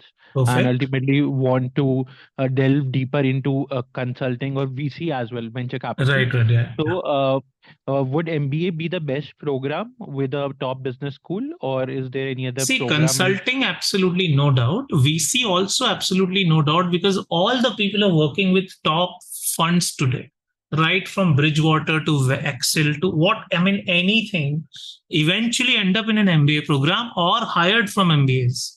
I can tell you so many people in top funds also, topmost funds. And also people who consulting is anyway an MBA game. So the answer is already yes, and probably it's an obvious yes for you. You just wanted to double check with me. But genuinely, the world of VC and the world of consulting has MBA written all over it for whatever reason.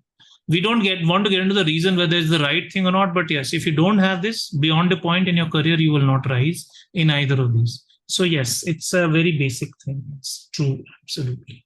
Got it. And just one last thing. What are the dynamics around the rounds that you have been referencing? Yeah. So round 1 is in September, you have to submit everything. Round 2 in January, you have to submit everything. So now we don't have round 1 available because you have to submit everything in GMAT plus your application. So this round, the meaning of round is that business school, suppose, is receiving 10,000 applications. So it has to read 10,000 essays, recommendation letters. So it divides its work into, let's say, 3 rounds. The round 1, there'll be 4,000 applications, let's say 3,000 here, 3,000. Okay. So they can just divide their workload, no other thing. So they give you 3 deadlines that, okay, you can submit your thing by September or by Jan or by April or March. This is the meaning of rounds. I hope you've understood the logic behind the rounds. Yeah, got it. Thanks a lot for your time. Yes, ma'am. Please lower your hand. Yeah, hi. Who's there? This person? Nishant. Okay. I'm sorry about the earlier issue with the No mic. problem, no problem. Boli, please. Yes. I have a question, but first I want to address that I've talked to ISB Adcoms and they said they are not accepting Focus Edition this year. So That's right. Yeah, ISB were planning to take the Focus Edition. No, he was talking about early entry. So maybe that is different. Regular admissions are definitely not accepting, but early entry, there may be a chance, but still they might not accept. Most probably they will not. Yeah. So my question is, can you please tell us how many TOP students in total took GMAT in those 31 days? I just want to get a rough idea about the percentage. I honestly will not know because we know only people who report the score. But there are people who may not have reported the score. I mean, suppose for whatever. 750 plus. So how many were 750 and above in that month were 31? How many people wrote the exam? I will never have that data because many people just don't report the score. Okay. This is the problem. I mean, suppose for whatever reason, somebody even after getting a 780 gets busy with applications, does not report. Somebody after getting a 580 loses hope and does not report. So which has happened in both the situations. I have come to know somebody scored 780 after 3 years when that person sent so many people to us but forgot to report his score to us. And so this is the problem. Many people do not tell us. So this is something that I won't be able to get because I'm not having the data. Okay. Got it. No problem. Thank you. Yeah. All right, Nishant. Any other question you have? No, that's it. Right. Okay. Nishant and Nayan, both lower your hands, please. Let's see. Divya, please go ahead. Hi, Sandeep. Thank you for the session. My question to you is between your live class and your Okay, just a second, Divya. Just a second. Can you check your mic? Your voice is echoing. So not able to hear very well. Can you just check your mic? If not, then I'll try to. No problem. I think you can go ahead to the next person. Until then, I'll fix this. Just give me No, that's okay. Then, okay, Dhananjay, let's go ahead and then she can speak later. Yes. Hello, good afternoon, sir. Yeah, please tell me. Am I audible to you, sir? Yeah, fine. Totally. Boliye, please. Sir, I have decided to enroll for the self-paced course. Right. But I just wanted to know that is the bridge course included in the self-paced course? Yes, it is included. Absolutely. Bridge course is part of the basics and the courses are identical. So bridge course is part of self-paced and live both. Absolutely. And sir, like you said that in the live course, you will give the plan to what to do and what not, what to cover in the 2 sessions. So if we opt for the self-paced course, then how do we plan that? The plan is given in the self-paced course also, but sometimes what happens is, I'll give you an example. Let's say you have a class coming on Saturday and Sunday. So you're very clear in live course, you have to finish the work. In self-paced course, you say that, okay, this Saturday and Sunday, I'll do these 2 classes, but you get relaxed. तो ये push हो सकता है एक week कि हाँ चलो next Saturday करते हैं कोई बात. तो self-paced course में you just need self-discipline. Plan is given from our side and the bridge course is also given. Fully given, same, absolutely. But in self-paced, because it is flexible, it is not dependent on the live course that is happening. Some people can get very relaxed. That's it. Course में कोई फर्क नहीं है, बिल्कुल भी फर्क नहीं है दोनों, ठीक है? And sir, if we have any doubt regarding any topic in the self-paced course, so do we have the doubt booking? Can we book for the doubt sessions? We don't do doubt sessions. We clear doubts individually for people. So there is no session. You just share the doubt. We'll explain it to you. So it's a very immediate feedback loop. We don't do like, हाँ, अगले Saturday को doubt session होगा, तब तक you wait. Within the next 2-3 hours, we'll clear it. So we have a very individualized doubt session service. There's no session per se. It is just cleared immediately through all the channels possible, email, phone, Zoom, whatever is there. Yes. Understood, sir. And so one last question. In the self-paced course, do we have the classes of IR and the AWA regarding? Yes. You have classes of IR and AWA in both the courses because they are part of the GMAT. Yes. Thank you, sir. Thank you so much for your guidance. All right, Dhananjay. Right. Divya, please go ahead now. Can you hear me? Is it better now? No, it's the same, but I'll try. It's okay. I'll just make sure I'll just put a little more focus. Yeah. Yeah, thank you. I think 2 of my questions were answered from the previous query, but now my final question is, in terms of scholarships for R2, have you noticed any difference? Because the myth that goes around is, you don't get as many scholarships in round 2 and things like that. So what do you have to say? Which school are we talking about here? Let me just understand that also. In your case, which school are we probably looking at? Then I'll tell better. I would probably want to go to Columbia. So yeah. Okay. So if I look at last year or prior to that, Wharton, Columbia, Booth, Kellogg, not MIT so much, not Stanford, not Harvard. These 4 schools plus ISB in India we had more scholarships in round 2 than in round 1. More number of scholarships. Not that they give more scholarships in round 2, but because people don't finish their GMAT, there is no bias whatsoever. I probably would have shown, if you have attended a demo of mine, a person called Harjas. Maybe you know, maybe you don't. If you don't, just check. This person got full scholarship to Wharton in round 2. Last year, we had 7 people getting 100% scholarship to ISB in round 2. Columbia, same thing. There is no distinction whatsoever. Round 3 is a different beast. In that case, international candidates usually do not get the scholarship opportunity to this extent. But round 2 is equally probable. I can give you names of people like Kritika, for example. I showed, went to Wharton. This Madhura, this girl I showed about. She got Columbia scholarship 100% in round 2. So not at all a problem. I think that's not going to affect your chances at all. Just that you have to have the rock solid performance on the GMAT as well, and you have to really prepare great quality application. So all things being equal, there is no difference. But yes, if there is a dilution of quality at any level, then the school might not even select us. So you really have to submit a great score and great application. In that case, round 2 will not have lower probability of scholarships. Clearly. Got it. And I'd just like to reconfirm, with your self-paced class, there is absolutely no challenge in terms of doubt solving, right? Because I'm honestly considering self-paced and not There is no challenge whatsoever. I wish I could show you how people have responded to doubt clearing in self-paced. That presentation I don't have, but I cannot stress this enough. If I can open it, probably I'll just show it to you. People have been exceptionally happy with the doubt support in the self-paced course, because there is no difference in self-paced and live when it comes to doubt solving at all. Is the same service? Absolutely the same service. Do not worry about this bit, at least, for sure. And it is cleared within a few hours. It's not that we make you wait for 5 days and then there's a session or something.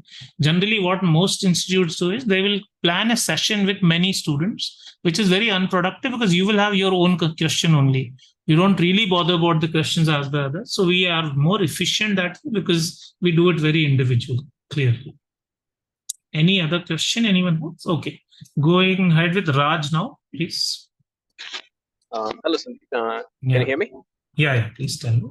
Okay, thank you very much for this session. I really enjoyed it. And I just wanted to tell a few things. Like, I am going for 2024 intake, so definitely the GMAT, the current GMAT is one for me.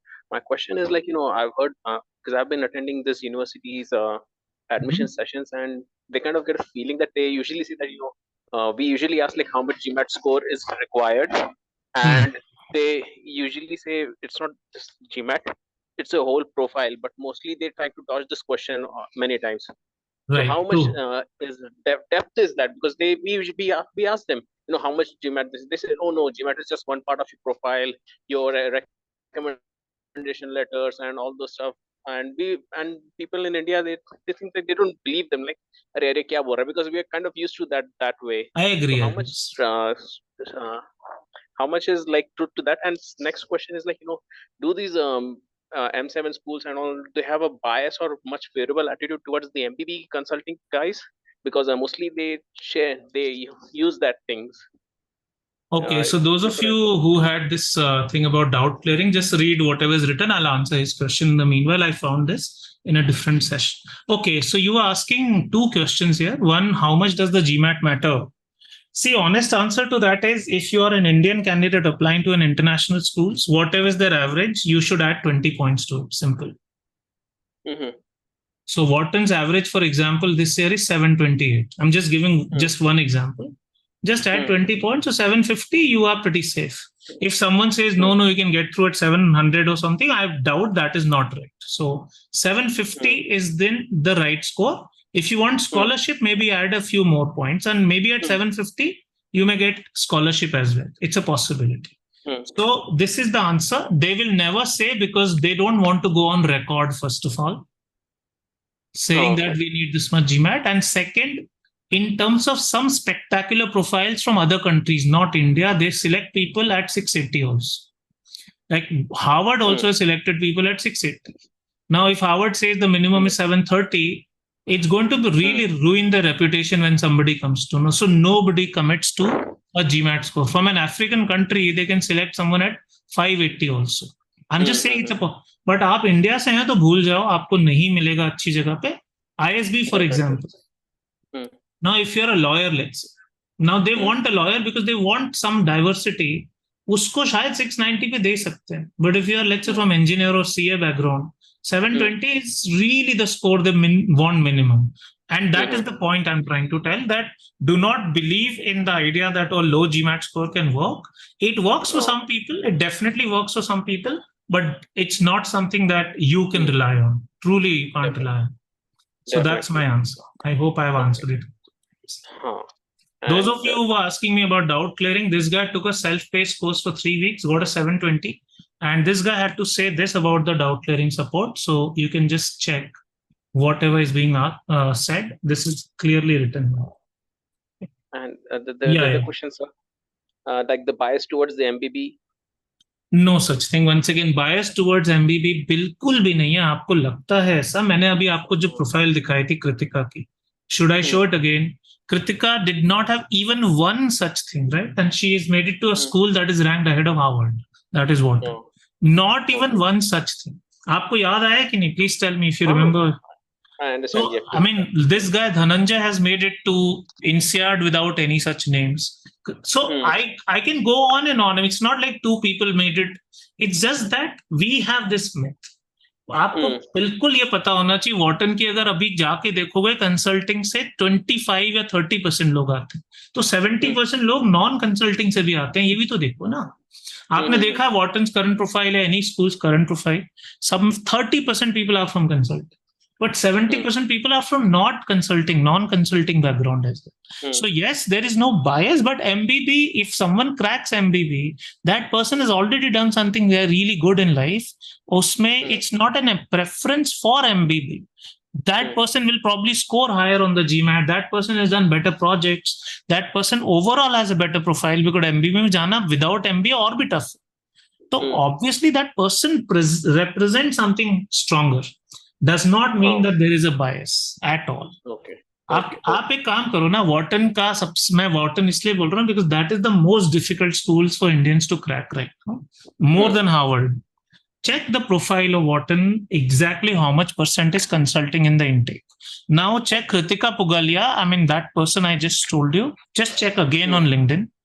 Did she have anything called MBB on her profile? Remotely also she did not. एक भी company का आपने नाम भी नहीं सुना, फिर भी हुआ है. तो ऐसा तो बिल्कुल नहीं. Yeah. So there is no such thing. All right. All right. Thank you so much, sir. All right, Divya. I hope you are able to see what is here on screen. Divya, are you there? Yes, sir. Just check it.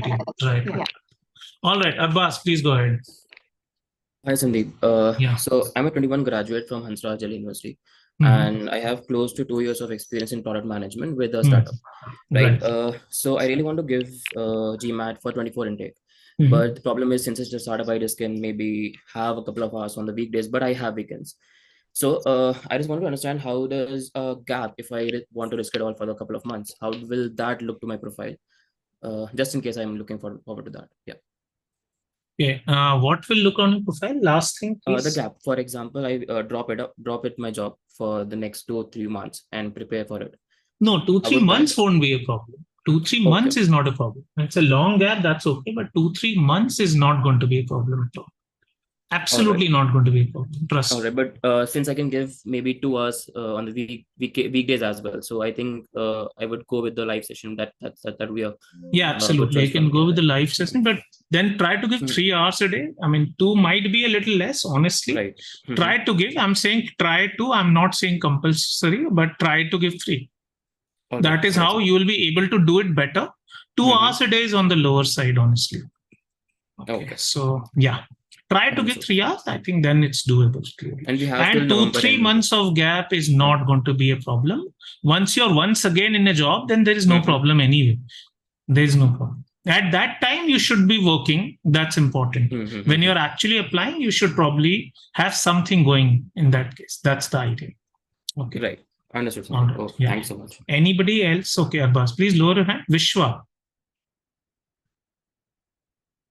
Okay, my colleague Natasha's number is on screen here because some people wanted that and they asked. So please see this person, you can do WhatsApp.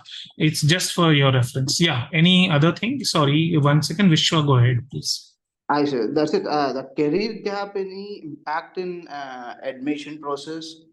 Because Sorry, I'm sorry, I missed your question. Once again, please. I have 4.5 years of experience. Okay. Okay. In that 2 years, after I have taken the career gap of 2 years again. Is the career gap any impact in admission process? So you worked first for 4.5 years and then for 2 years you've not been working, is what you're saying, right? No. I worked for 2 years. Later, I've taken the 2 years gap, and now I'm working professional. Okay. So you'll have to showcase something. You can't showcase it as a full gap. You'll have to showcase something. Something you'll have to showcase, and that could be family business, that could be some friends place, that could be some NGO work X, that could be anything. And business schools will never ask for any certificate, please remember. So you'll just have to create some possibility here. You can't show blank. Definitely you will have to show something. Whatever you show, they will not question. They will only look for certification from current employer. So prior to that, you can't show a gap. You'll have to show something. My admissions team is very, very good at handling this. We do that for a living every day. We will tell you how to do that. This girl, Vinita, I was talking about to someone else. She actually has a 6-year gap. But we showed nothing. So she had a 2014 to 2020, she was not working. But we showed that, oh, she did something, etc., etc. Not money, but she did something, we showed. And she got through with full scholarship to Duke and without scholarship to Harvard. You can't show a gap. You will really have to show something. Okay? Is competitive examinations, we are preparing for competitive examinations. No, not that. That is considered a gap. Something else. We know what to do. My admissions team will help you. Some association with a profit or a non-profit place has to be shown. It can't be preparing for an exam. Definitely not. Got it. Okay? Yeah. Mike, hello. My question is in continuation with this. Can I ask? Yeah, please go ahead. Is this 1 second? I can't see your name. I'm Nishtha. Okay, Nishtha. Generally, I don't allow this, but okay, because it's continuation. Okay, I'm making an exception. Boliye, please, please. Okay. I have also been working for past 7 years, but I don't have everything in writing. I have 4+ years in writing because I've been working in education industry. There's a bit exploitation, so I don't have everything in writing. No problem. So what you have is current employment ka to certificate hoga na aapke paas, current ka. Then there is no problem.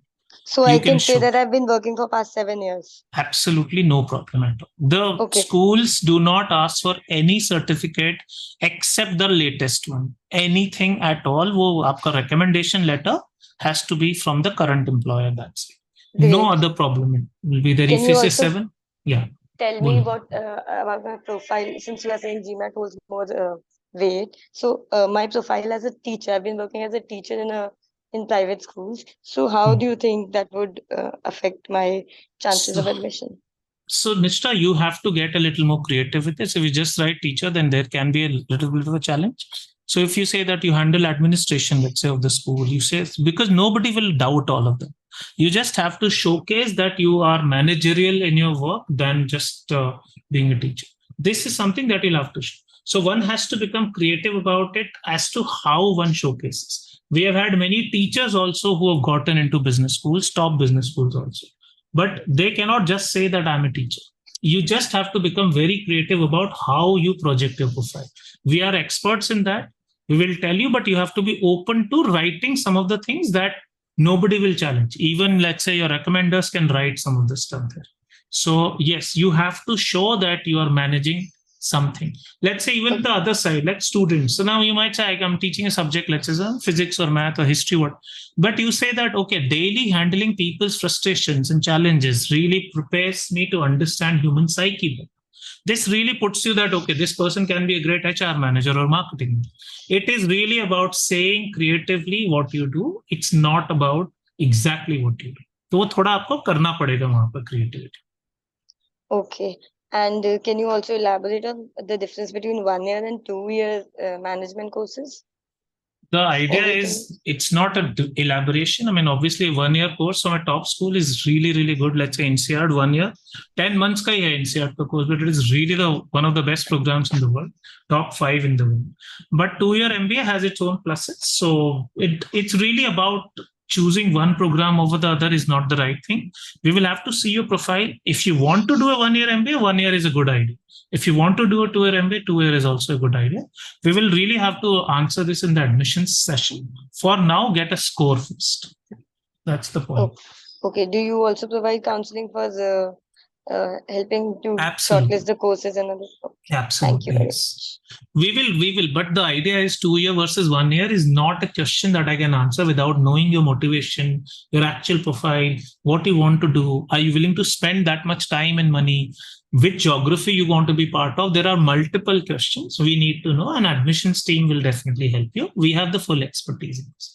Right now, I don't have enough data, so I will not go like that. Okay. Okay. Thank you very much. Right. All right. Tushar, please go ahead. Yeah, hi sir. Good afternoon. Good afternoon. So I'm currently looking for 2024 intake, like targeting for round 2 school. So I am basically working professional with around 12 years of experience. But my field is basically I'm a marine engineer. So I have been sailing actively, and then since last 2 years I'm at shore working as a project manager. So when I am think of doing an MBA, I am not really sure which MBA should I look for. So that is a question which I would which like MBA means which specialization? Correct, that is correct. The specialization. Okay, so the specialization could be operations, could be strategy, could be a mix of all these things, could be general management. So Harvard offers a general management program, many schools offer. London Business School offers a program in strategy. Or there are many programs in logistics, supply chain and operations. तो आपके लिए बहुत choices हैं, ऐसा कुछ नहीं है, बहुत सारी choices, कोई problem नहीं है उसमें. अभी के लिए आप prep करिए. हाँ बोलिए sir. Yeah. Sorry. No, my wife is also like she also wants to prepare. So she is right now working as a consultant, like in sustainability consultancy. So she is also has a question like, when we do MBA, like are there any specific schools which offer an MBA program on the sustainability? Many criteria? programs in the US and Canada offer this. One of the students of mine went to a sustainability MBA to a program in Canada called Sauder Business School. One of the very good programs. In fact, in the US, these days, there's a trend, almost a fashion, to be talking about sustainability. So almost every program in the world, every place will have some subjects related to sustainability. But let's say Stanford has a very good program. Ross has a very good program. So there are many examples of all the school.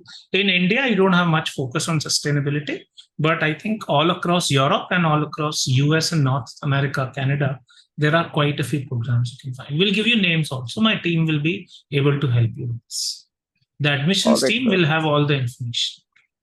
आपसे पहले भी बात हुई है तुषार, आपने start करना. I think I have spoken to you probably before as well. I don't remember by the way. Yes, sir. I have started, sir. I am actually preparing. So Achha, please get started. Achha, you are already. I know this program was not for people who No, are that's already, okay. That's okay. So koi baat. Both of us, me and my wife, are part of the self-paced program. So we are already studying. We have taken a date. So very good. All right. Chaliye, please lower your hand. Thank you so much, sir. Yeah. No problem. Jaggi, please go ahead. Yeah, hi Sandeep sir. Good afternoon. This is Jagmeet, and I wanted to introduce myself. So basically, I'm someone with more than 10 years of experience in a techno-functional role, working in a consulting, Big Four. And so, is it possible, like more than 10 years experience in techno-functional, can I switch to a strategy role, and what would be the deciding factor for these schools, and what story should I reflect there? So okay, yeah, very good question first of all, I must say, and the answer is yes, because every consulting firm invariably has been going for technology arms, every single consulting firm, and I'm sure you know because you're part of that world. So genuinely for you after an MBA, switching to strategy is the most natural progression. It's not something that will be difficult or easy. It is the most natural progression you can think of. So I don't think that part should worry you at all. The challenge is that you really have to showcase your story in such a way that till now you have really gained expertise in these areas in this fashion. And now this is the next thing that you're going for. So I think this is it's only a matter of presenting the story in this case. But I surely say this again, that there will be no challenge in number one, getting into the MBA program or getting into a shift to the complete strategy side of things. It's very normal because these days, that's the only thing. In fact, top people in consulting are being asked to equip themselves with technology and all the other functions. So you have a very sweet spot sort of a thing. You have a very strong profile in that sense. But you really have to showcase your story in such a way that they believe that, yes, you're the right candidate. And we know how to project it. Sure, sir. Thank you for answering that. And maybe one more question if I could ask. Sure. So, if I, try to enroll into this self-paced course and also, and I'm not sure actually, like if I will be able to take for this FY24 intake or maybe, so but latest I should be, in a P school by 25, right? I'm trying to aim that. So what would you recommend, like self-paced, and if the course will be available to me for a longer duration, how long? I'll explain it to you. So first of all, 24, you want to keep a possibility or you don't want to keep a possibility? I want to keep a possibility. Okay. So start with the current edition self-paced course. It is valid for 6 months anyway. And current edition will anyway be valid for 5 years. Because 24 is also a possibility, then focus edition is not for you. But current edition will be valid for 5 years. So till January, the current edition will surely be available, maybe February. You write the exam in that much time and the validity is 6 months. So you will have the course valid till then. That's it. If you are not able to write, for example, for some reason, then we can offer you the focus edition self-paced course at some sort of, we'll have to see how we can offer that. Right now, I do not know, but we'll switch your course at a nominal price to the focus, if at all required. Although I don't think it will be required. In the current edition only, you should be able to do it till February it is available. So we have 6 months right now, and till that, you should be able to wrap it. क्योंकि आपको 24 भी रखना है option, anyway you should not delay it beyond November, December for 24. If it gets delayed, then by Jan, Feb also you can do. And the score will be valid for 5 years, even for the current edition. Okay? I hope this works. Yeah, sure. And maybe I could reach out to Natasha if I need it. Yeah, you can just text her. WhatsApp, she'll be able to answer. All right, yeah. Thank you so much. Right. Please lower your hand. Atul, please ask a question. Hi, good afternoon, Sandeep. Please tell me, Atul.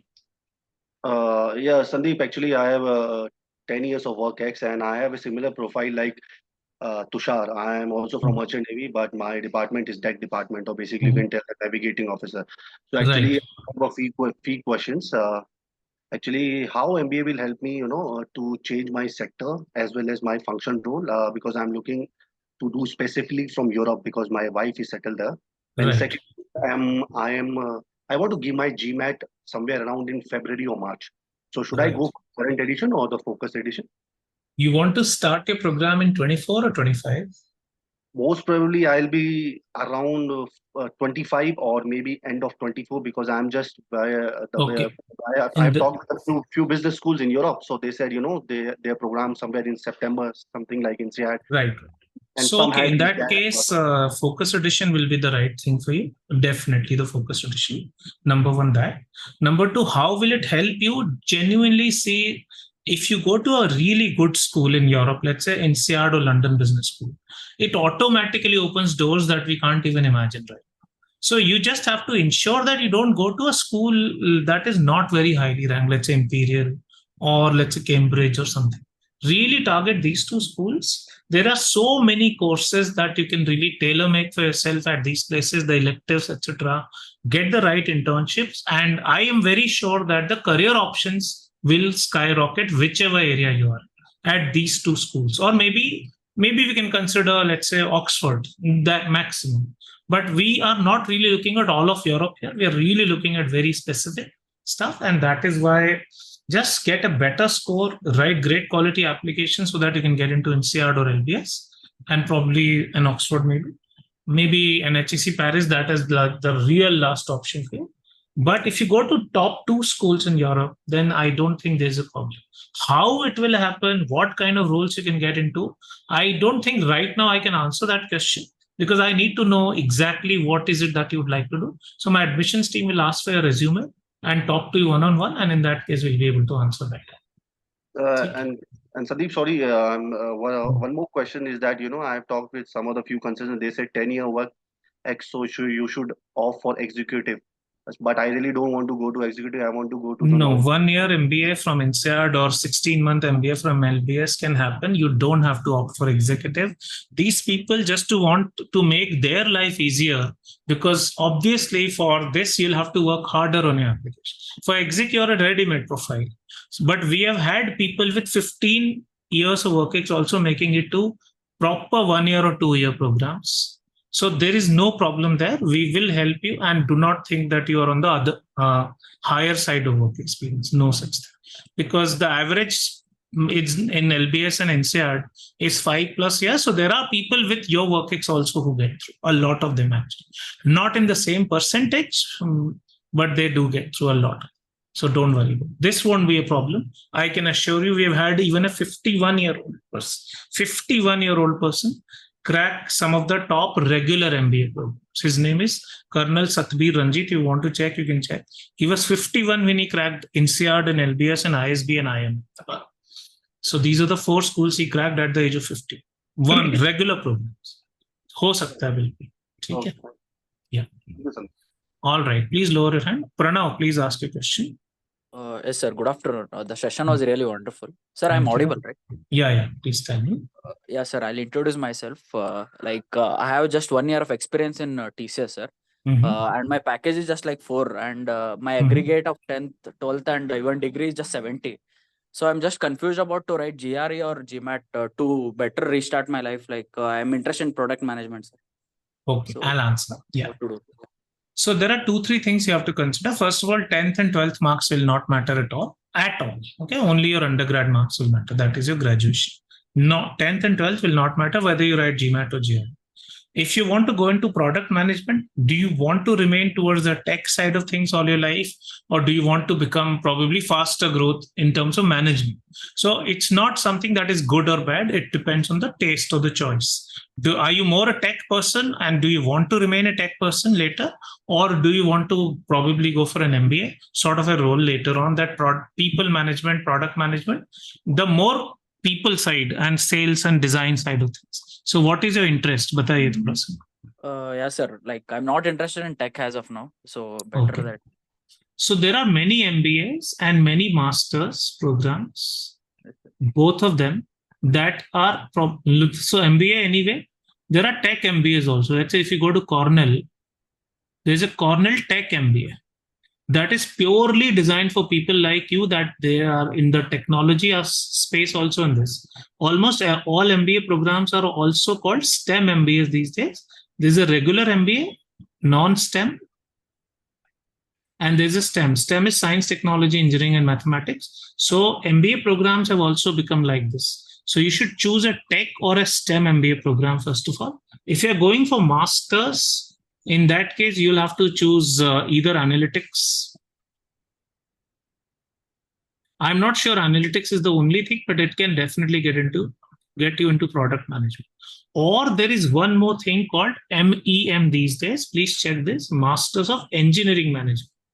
So there are many options. You will have to write the GMAT for this, not GRE, because GRE is for non-business programs. And your undergrad marks only will matter, other marks will not matter. Number of options are many for this. Many options are there. STEM MBA is there, MEM is there, Tech MBA is there, and a regular MBA is there. So all of these can get you into a product management role. In fact, if you do regular MBA, product management you can get into as well, but STEM is the best course. Some of the schools that you can consider for MBA will be Carnegie Mellon. Let's say Carnegie Mellon University is awesome. Ross you can consider. These are really, and these are easy schools to crack. Obviously, there are other schools like MIT, which is a very difficult school to crack, but these two are very good for product management. And many of my students, many, not just a few, are working even with Amazon cloud services, Amazon Web Services as product managers, even at top companies, Google as product managers, etc. after them.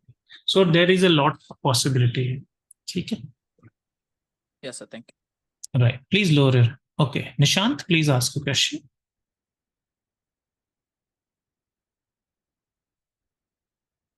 Okay. Shreyas, please ask a question. Hello, sir. Yeah.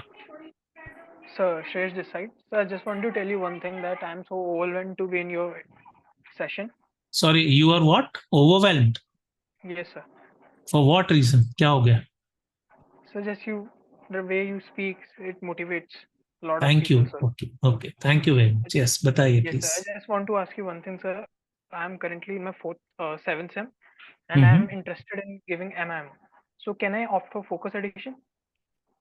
Okay. MIM for immediate, or you want to work for a few years, 1 or 2 years, then MIM? No, sir.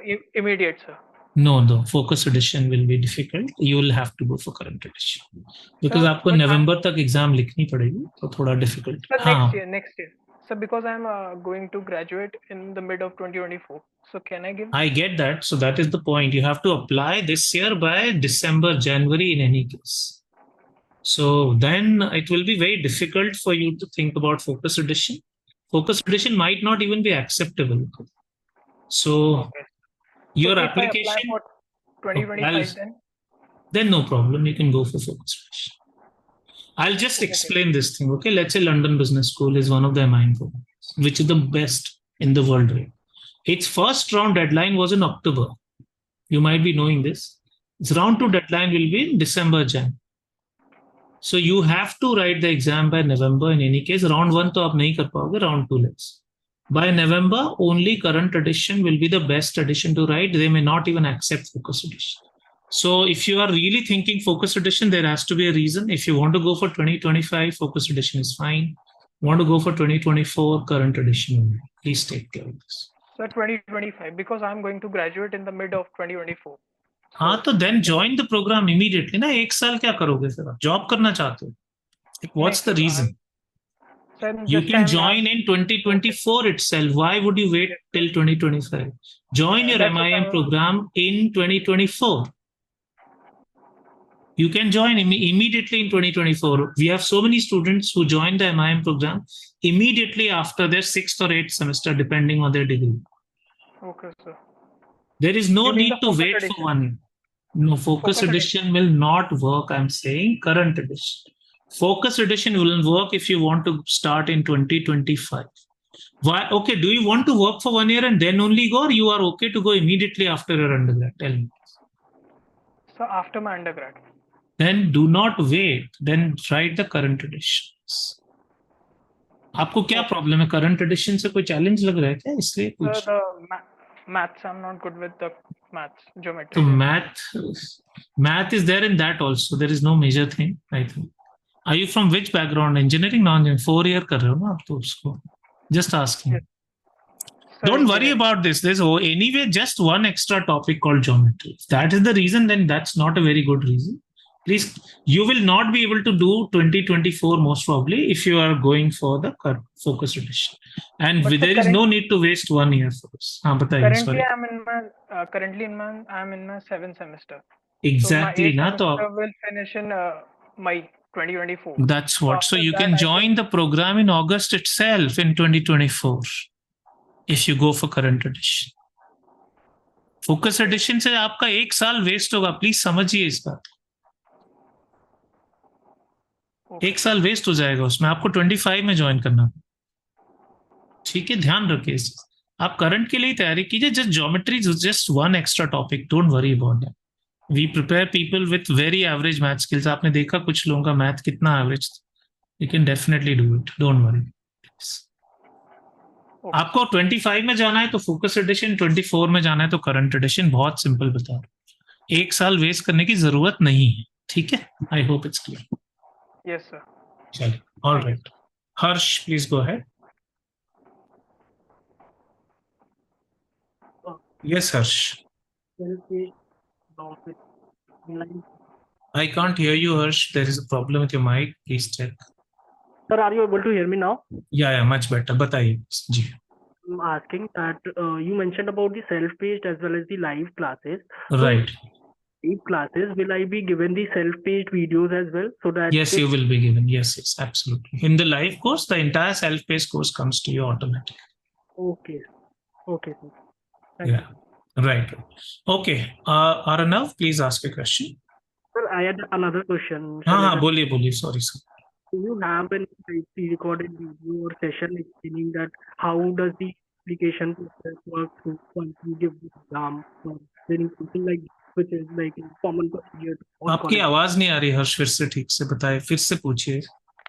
Sir, I was asking that is there a session of you where explaining that how does the application process work once we are out with a score and how to apply to Actually, college? yes. Right now, one of my colleagues who's the admissions expert is taking the admission session. We do it once a month. अभी भी चल रहा है वो session, आज ही है. So every month we do a very detailed admission session. Yes, the answer is yes. Even today it's going on, right? Okay, yeah.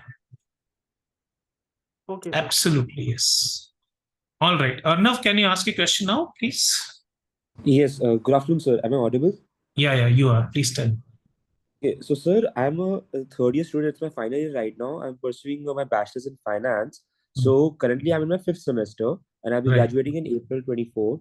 So my main preference was master's in finance program.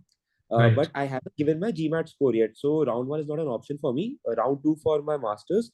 And also I'm looking at deferred MBA options as well. So for that, April is a lot of time. So my first priority right now, so just to be eligible for masters, should be that I get my GMAT score before November end for the current edition. However, that makes that I'm also pursuing my FRM level 1.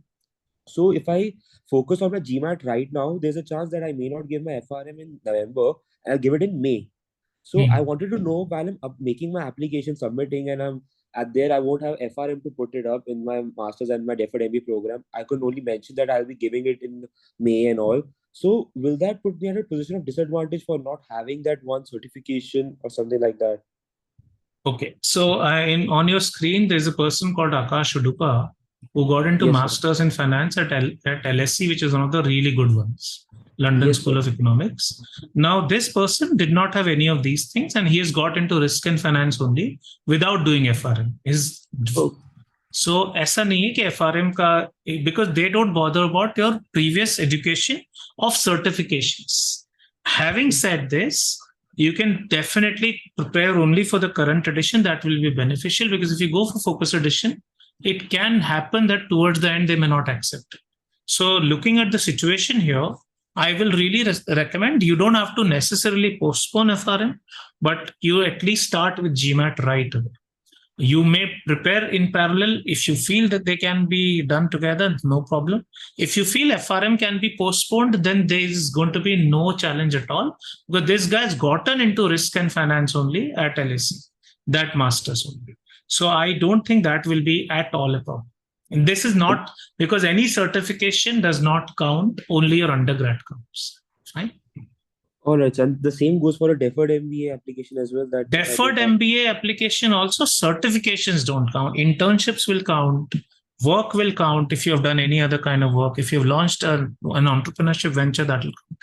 But certification, they don't bother about the certification. So anyway, if you're going for deferred only, then I would have suggested focus edition. But because you want to consider MIF also and deferred also, I'll suggest right now at least current edition.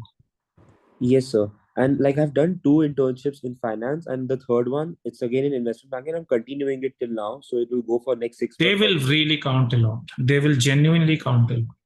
Yes, sir. So I have internships, and I'm continuing my internship right now. I'm maintaining an CGPA of on the scale of 8 out of 10 right now. This will help a lot, definitely. So just like I need to get a good like a 760 or 770 GMAT score. And prepare a good quality application for deferred. MIF में आपका ऐसे ही हो जाएगा, बहुत difficult नहीं है. लेकिन हाँ, जो the second thing that is there, the deferred thing, your quality of application really has to be stellar, and we know how to get there. Yes, sir. But like in masters now, I'll be getting into round 2. So like you just confirmed, I said that round 2 is not a problem in getting. No, not at all. Masters programs, in fact, never look at all this at all. They don't bother. Round 1, round 2 will not matter. At all. because I'm I'm just also saying, yeah. Both these guys got into round 2, by the way. Both these students, one MIM, one MIF, round 2 only. Bilkul hota hai. Oh, yes, sir. Because like I want scholarships also. Just that's why I was confirming. But yeah, Yeah, I got it. scholarships will not be affected by rounds. In European schools, definitely. Okay? Yes, Yeah. sir. So I'll just start preparing my FR, like my GMAT right now. It makes more sense because certifications do not affect your candidature in general. All right, sir. So yes, I'll get in touch. Right. Thank you so much. All sir. right. Sonali, please ask your question. Hi, sir. I had 2 questions. Yeah. One was, so I asked this before also, but I just wanted some more clarity because I talked to a couple more people. When you say like GRE and GMAT both could be useful for admissions, is That's there right. still some data where maybe a lesser number of people got in via the GRE, or do you That's still true. have students who did make it via the GRE No, as no, well? people have made it through the GRE. Definitely they have. It's not the number will be less because the moment the word management or business program is there, GMAT is still in the minds of people more than the GRE. So fewer number of people consider the GRE. This is the reason. But through GRE, admission can happen. There is no such thing. They don't have a preference. Just that, let's say, applicant pool itself. If I have an applicant pool, if 80% people come through GMAT and 20% come through GRE, so that will be reflected. This is the normal thing. But GRE is not a problem at all. Just that placement time, this could be a problem. Okay, got it. So it's just that the number of people who apply via the GRE is less, but That's otherwise, right. other than that, there is no specific preference. They when don't it have a comes to- discrimination at all. Yes. At the admission stage, no discrimination. So if you have a 330 plus GRE, you're just equally as good with it, like. Absolutely right. No doubt. Absolutely yes. Okay, got it. Like Wharton has an average GRE score of 162 in both. So that makes it 334. For example, I'm just giving an idea. Now, if you have 334, that GRE is equally good. आप Wharton के side पे देखिए, GMAT is average 728, GRE average is 334. Just giving an idea. So they accept both. And in fact, all schools accept. There is no distinction. Okay, got it. You just have to perform really well in both the sections of GRE. Remember, only quant or only verbal will be a problem. So you really have to do very well in both the sections, because GRE, if you do well only in one section, your score doesn't improve so much. It's not upwards of 330. So you really have to perform very well in both the sections.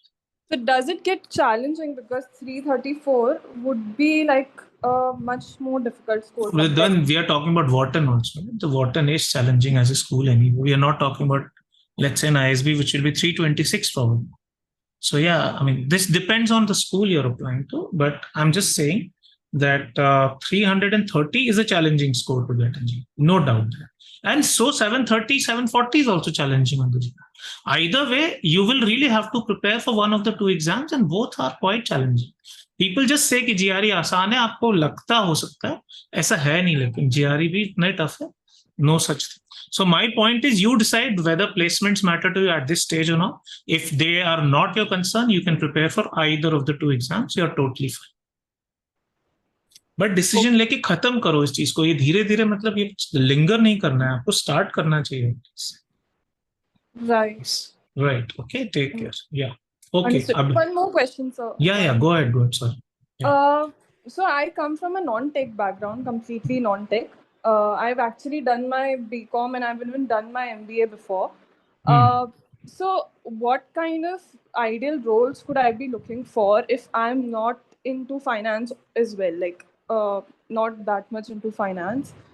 You could look at consulting. You can definitely look at consulting or any kind of general management, marketing, strategy, human resources side, the organizational side, operations, logistics. There's a whole bunch of things. Finance is not the only option. Business school mein itne options honge, they will not even be able to imagine.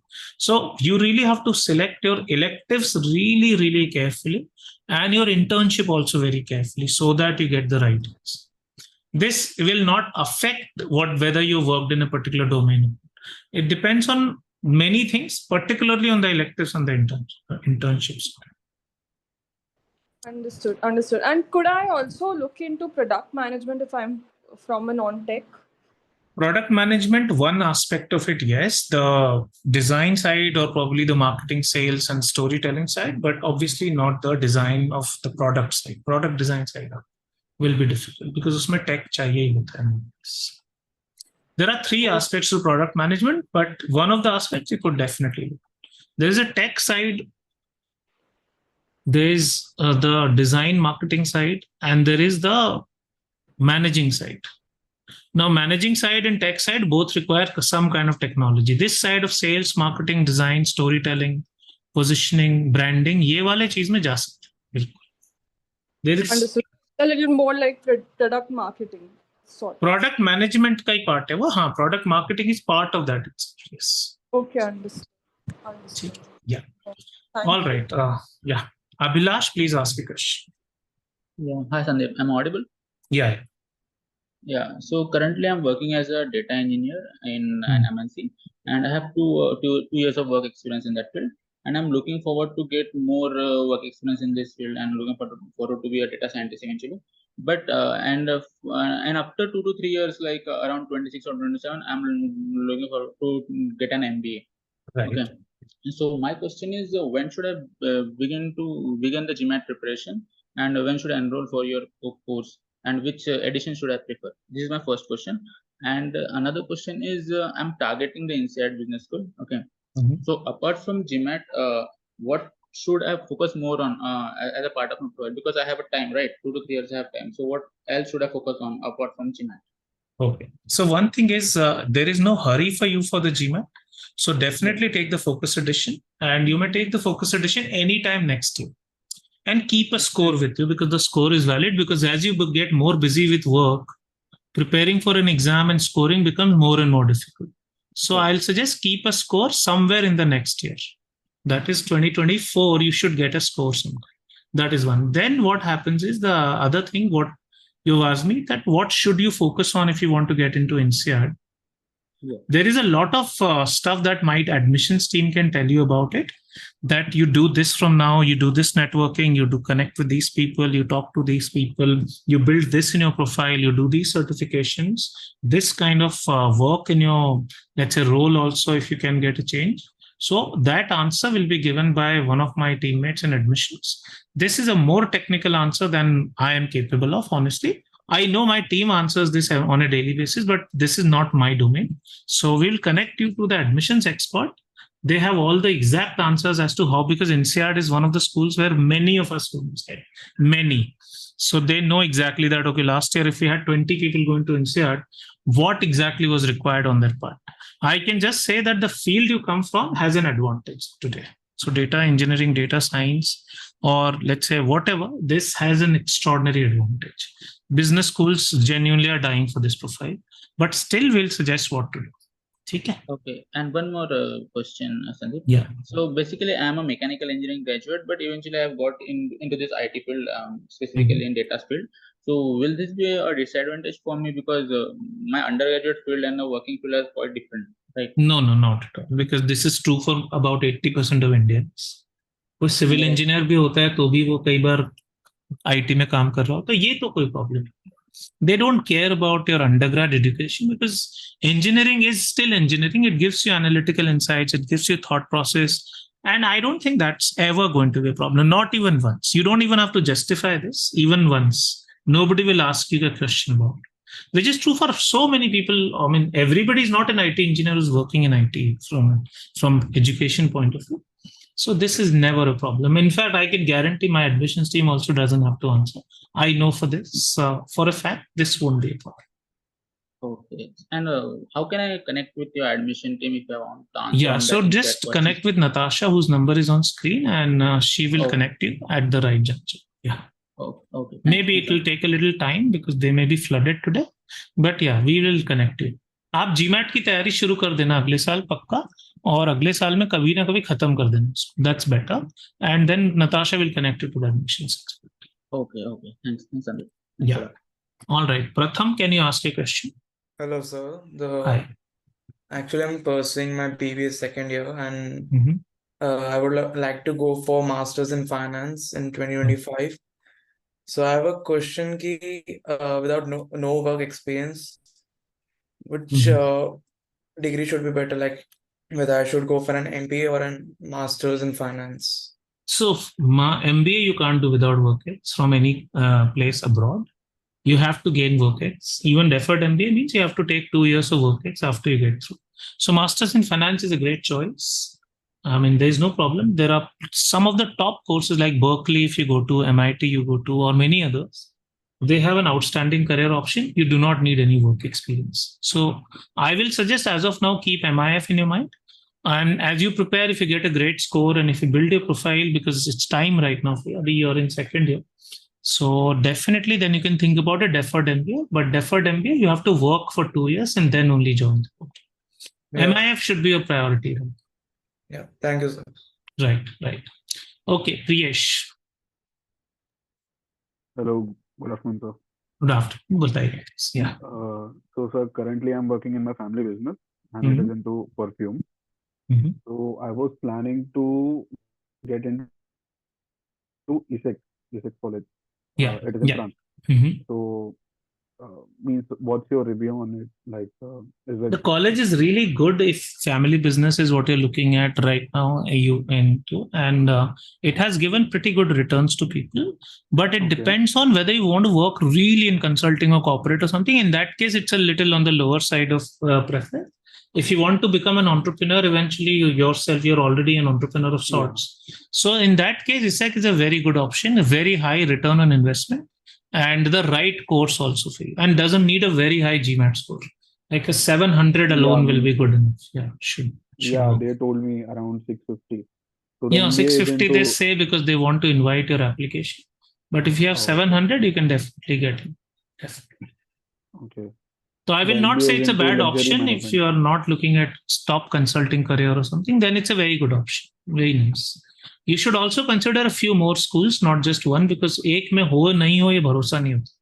तो 3-4 schools आपको select करने पड़ेंगे, and then you can choose whichever you get through. Okay, and so if I want to get into marketing, so which schools will you like suggest? See, the best in the world is Kellogg, no doubt. But Kellogg is one of the very, very highly esteemed schools. It's top 2 in the world. So obviously that is great. But apart from that, marketing, London Business School also can prepare you. INSEAD is there. Even HEC Paris is a very good place. So many places in Canada with 1-year MBA options. So marketing, I think, is very evergreen sort of a thing. I can probably give you a list of 30 colleges to consider. At least 10 of them will be really, really good. As of now, just focus on getting the score so that we can really apply. And Kellogg will need a very high score. LBS, INSEAD will need high scores, but other schools will not need very high scores. Okay, sir. I'm anyway planning for 770. So perfect, makes sense. Okay. Thank you. All right. Yeah. Anand, please can you ask a question? Anand. Yes, sir. Sir, am I audible, sir? Yes, you are. Hello. You are audible, Anand. Hello. Am I audible, sir? Anand, I can hear you. Yes. Can you not hear me? Hello.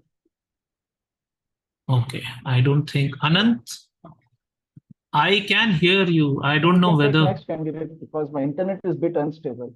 Okay. I will retry. Right. Is there any other? One more person had raised hand. Probably that raise is not there. Okay. Utkarsh, boliye please. Hi, Sandeep. Sandeep, I have a total experience of 9 years. So right now I'm working with, I'm a civil engineer and I'm working as a structural engineer with the firm. So my package is somewhere around 27 lakh. Now, after like 9 years, now I recently gave GMAT. Somehow I fared very bad in verbal. I got 15 quant, but in verbal I got 16, which is way low, very low when I was doing the mocks and all. Right. So that's when I came across top 1% and I wanted to attend this webinar. Right. Now I have again booked my date. So 5th December is the date for the next GMAT. I've already booked that. Now I want to obviously like increase my verbal score. Right. I was getting 51 in quant, but somehow at the on the exam day I got 50, but now got it. I want to like erase all the learnings and I want to redo by The your verbal way. bit. Yeah. Both the things. Right. So Okay. Understand it. Bataiye. what I want to do understand is, so basically I stay in Gurgaon and I have my office in Delhi. So daily I have to drive for about 4 hours up and down, traffic and all that. But yes, I want to have a curated course specifically like wherein I have the timetable for me. So somehow I miss the timeline. Someday I might skip after work day. So I want something which is like a timetable based kind of thing, wherein I know that I have to do 3 hours of this every day, irrespective of. So then the live batch will be the perfect answer for you because it keeps you on your toes always.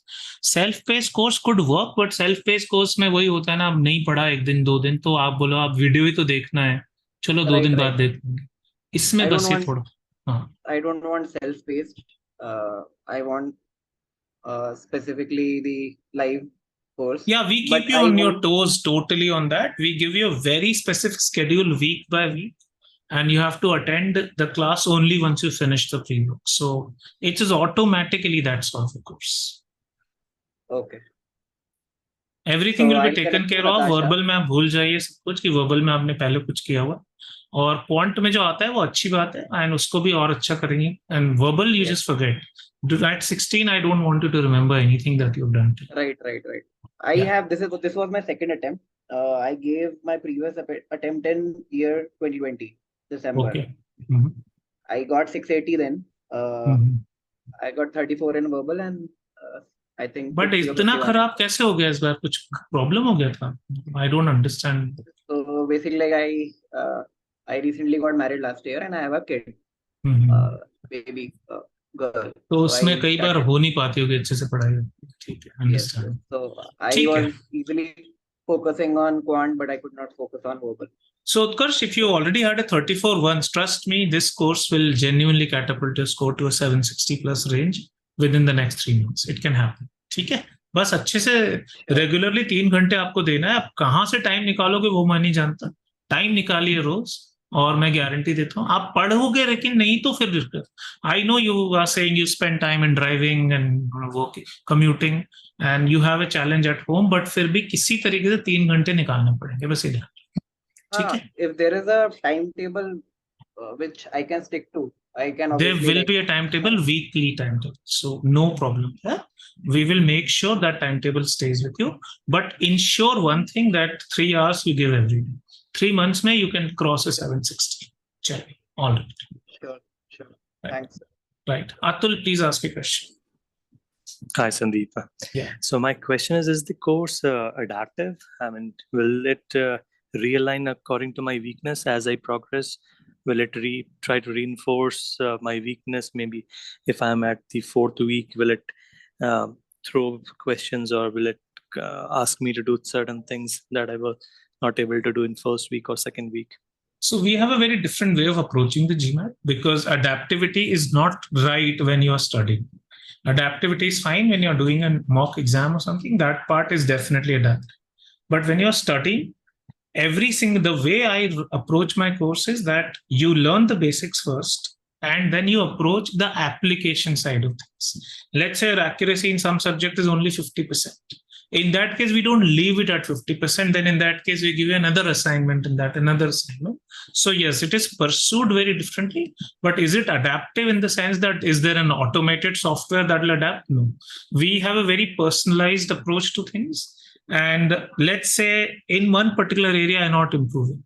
So somebody from the team, faculty team, will talk to you at length, will tell you what to do, which material to change. Let's say you're doing critical reasoning and your accuracy not improving. So it's not like, oh, you automatically do this. Or we really need to understand, because it's a more personalized journey, according to me, than just a software. So yeah, that adaptivity is that what to do now when, let's say, somehow you are not performing to the level, or you have aced something, then what to do next. So it's more personalized in that sense, not really a software sort of adaptivity. that it will automatically mold or some AI sort of adaptivity, because it doesn't work properly. We have tried everything, but those things actually don't work for the benefit of the student. So adaptivity is in personalization. That is definitely. You can reach out to us any number of times. We'll personalize, we'll counsel, we'll tell you if something is not working, how to tweak it, what extra material to study, should you go back to the basics, should you practice more advanced stuff, less advanced stuff, how to fix your accuracy. All this is very personalized. Yeah, I hope I've answered your question. Right. So somebody from the backend has an access to our viewership around how I am doing. Or no, you will really have to share that thing with us. Okay. We can have access, but something that once you say that, okay, this is my challenge, it's, as I said, it is more personalized with us. So you will really have to interact. It's always like that. That's how I feel people are able to score so well here, because the course is extremely personal. Like the girl who came today, she was saying, I spoke to a faculty member called Jignesh and he gave the plan properly. So my approach is very different. I do not really feel that the adaptivity you are seeking, it actually doesn't work. It's very easy to give. Usme kuch hai nahi, software mein, but it doesn't work for people. My experiences. So we are more personalized. You reach out and we tweak your plan. Yeah, batai. Another thing around RC, I see myself being a very slow reader, and maybe at times when I try to fasten up my speed, I don't imbibe. So I really struggle with that. I have somehow have been doing your octave approach, as in working around the tones and what the author is trying to say, but still, maybe if I have a lot of time, as you say, but octave exposure would have been very limited if you're not a student, or is already you are fully exposed to it. I'm asking because I teach it for 40 hours, so that is why I'm asking. No, I'm not fully exposed, only partial, couple of hours of. तो थोड़ा सा time लगेगा उसके अंदर आपको, लेकिन because most of the people who score well, their RC accuracy is almost 100% with me. I know that for a fact because वो ESR लेते हैं या कुछ ना कुछ. तो this will improve. The speed does not improve immediately. The speed will improve probably after 250 passages. That is a general benchmark. So it is a very straightforward thing. Speed will not improve immediately. Speed does not improve. Accuracy will first improve, then 250 passages you do, mostly on the real GMAT side, some LSAT side, and you will really see that speed increase, definitely possible. Like today also somebody said that I could do this verbal section much faster. How is it possible? She was bad at CR and SC both, for example. So it's really the same thing. It is, we have had almost 80% of our 760 plus scorers scoring in the 100% in RC, not 90%, not 80, 100% accuracy. So बहुत तो हो जाएगा आपका, लेकिन हाँ, immediately आपकी speed improve नहीं होगी, थोड़ा time. Right. Okay. And sure, thank you. And another thing, can you share something about Know Your World? I've been seeing a lot of, I've hearing a lot in your videos. So what exactly is this Know Your World? Okay, we have a video of it. Natasha will share an orientation video of what Know the World is. I think that will be better because that video is really very comprehensive. Talking about it, really speaking, will be almost like fully playing out the video. So we have a full-fledged orientation. आप उसको जरूर देख लीजिए, ठीक है? Sure. Okay. Thanks a lot. Yeah. Asmita, please ask your question.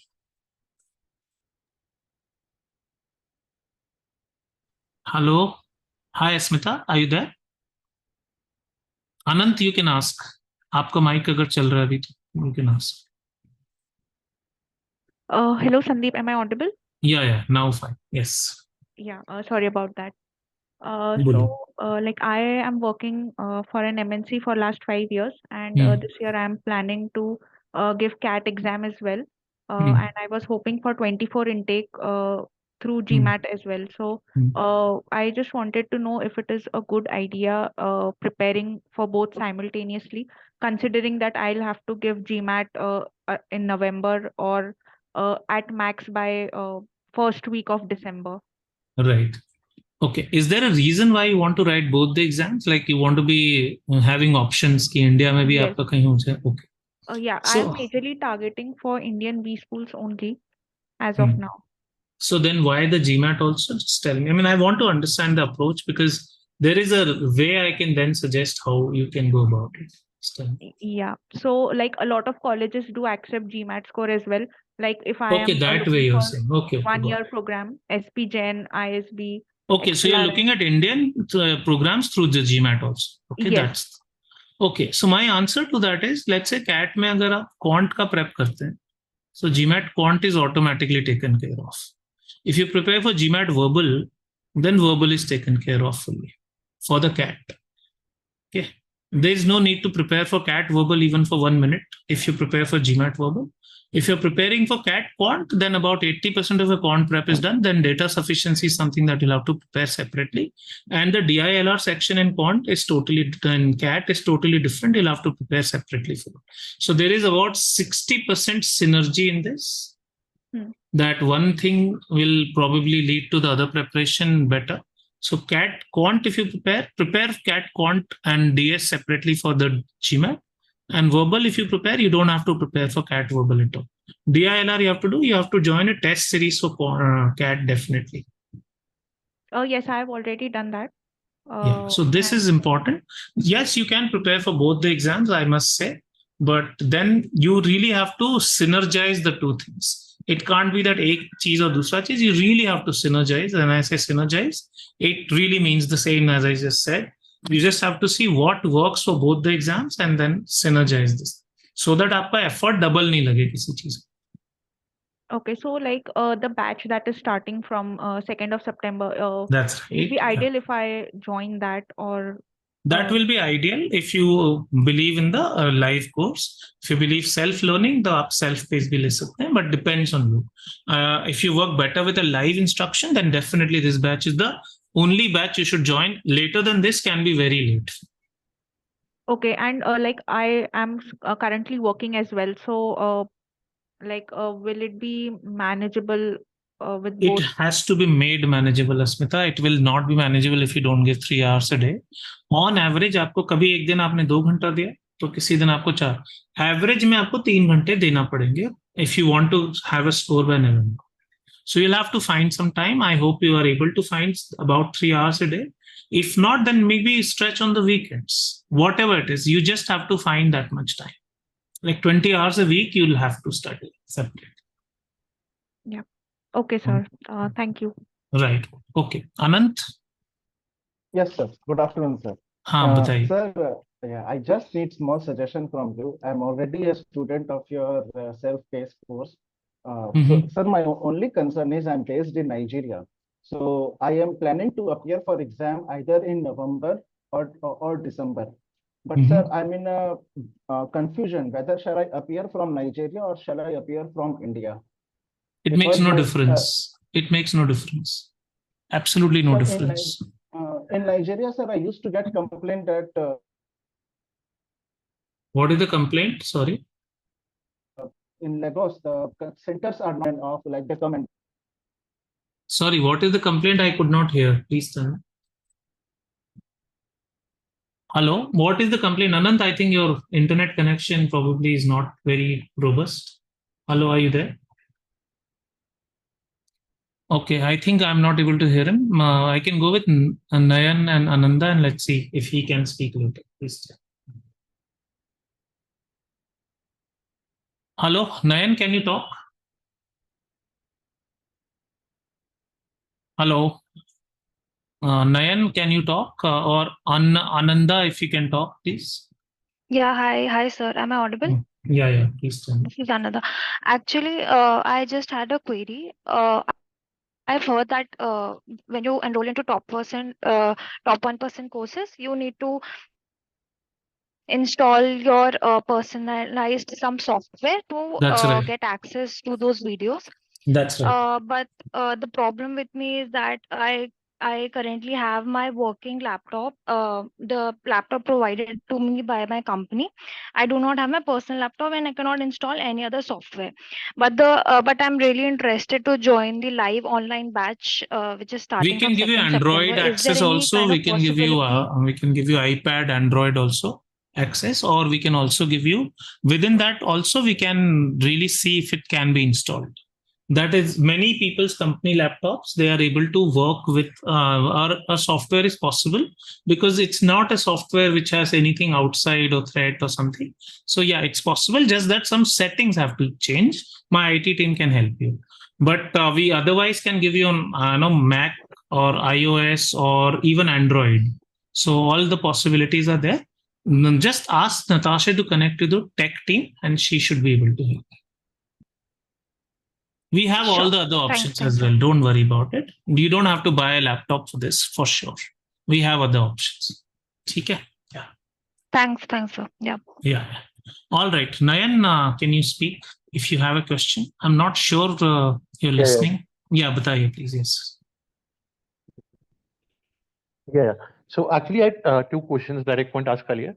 So one of them was since I'm working professional and if I'm planning to go for an MBA in 2025, would deferred MBA make sense if I prepare for GMAT now and go for a deferred MBA? 1 second. Working professional के लिए deferred MBA नहीं होता है. वो तब होता है जब आप कॉलेज में होते हैं. तो आपके लिए है ही नहीं. Okay. Deferred MBA is only when you're in college. Okay. And not the other question. I can't hear you, Nayan. I can't and hear the other you. question was am I audible now? Yeah, better. Please speak. Yeah. So the other question was, what is basically considered a good undergraduate score while applying for top B schools? So see, there are 2-3 things here. Either your GPA has to be good. Now there is no definition for good, but I'll still explain. Probably 3.2 to 3.4 out of 4 is generally the GPA that they look for. If the GPA is not good, then your quant score has to be good in the GMAT. So either your GPA or quant, either of the two. Even if GPA is very low, GPA is 2.6 also, but your quant score is good, they will not look at it. Both can't be bad. This is important for you to know. You genuinely have to have either quant score really good or you have to have your GPA really good. Really good means whatever is their target. Okay. So if we have something like 7.5 out of 10. 7.5 out of 10 is decent, but you'll really in the have to. Undergraduate. So would that? Yeah. So that way you'll have to really perform well in the quant section. Anyway, you can perform well in the quant section by preparing for it. Just prepare for it. It's possible. Got it. Thanks a lot. Yeah. Anant, please tell me. Yes, sir. So sorry, sir, my internet is not stable today. कोई So बात नहीं, बताइए. what I was asking that I used to hear a lot from the people who are appearing in Lagos, the Nigerians, the fellow Nigerians, they are saying that here center is a bit means it's not trustworthy, so you should only go for your homeland. So sir, my concern is if I'm coming to India, my leave is getting due by January. So sir, my leave is only for 20 days and I am sure that in January you will hold this KTW session on 26th, which I missed on last year. Sorry, this year also and August also, this 15th August. So sir, can you suggest me, shall I appear from India or what to do? See, Know the World session is not the reason why I should plan anything like that around that time. I do not think that should be a concern. You can write the exam in the online format. Just for writing the GMAT, don't travel. And at least if you are in India during the time that you want to write the GMAT, let's say you want to write in November and you happen to be in India, then you write from India. Otherwise, I do not know about Nigeria Center. Maybe there's some problem. I do not know about that. You can write the online version. There's no problem. Best yay option. Like sir, you had one of the session where one student told you that he did from home and it was like very problematic for that candidate. It can happen in 1 out of 10 cases, but then it can happen at the center also. वहाँ भी cancel हो जाता है कभी कुछ. तो इतना सोचने की जरूरत नहीं है. आप ऑनलाइन दे दीजिए या फिर आप नाइजीरिया में क्या प्रॉब्लम होता है find out. I do not know Lagos में वहाँ क्या प्रॉब्लम होता है. अगर है बहुत ज्यादा कुछ मेजर प्रॉब्लम है then but I don't think for writing the exam alone you should travel and go back. If you are anywhere traveling, then you can plan. Okay. हो सकता है नवंबर तक आपकी प्रेप हो जाए खत्म, तो नवंबर में देना है तो then write it online. It's a very normal thing that for any technology based exam, any online based, कि कभी कुछ प्रॉब्लम आ जाए, ऐसा हो सकता है. It's not something that it can't happen at all, but that doesn't mean that is a regular occurrence. So many people are writing online, their exams are fine. Oh, okay, sir. Understood. Okay? Yeah. All right. Yeah. Okay, Yash. Thank you, sir. Yes. Yash, please बताइए. Yeah, sir. I'm audible. Yeah, बताइए. Yes. Yeah, sir. I would like to ask what this school actually look for, because in the application process they ask for many things like experience, education, GMAT score, and all such things. So how is the process? They look for all these things actually. Yes. What are the things there?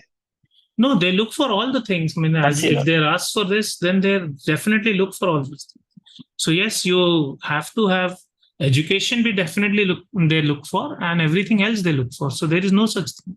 I mean, what else to tell? They anyway look for all these things. So what is your question? I'll just say GMAT is one thing they'll look at.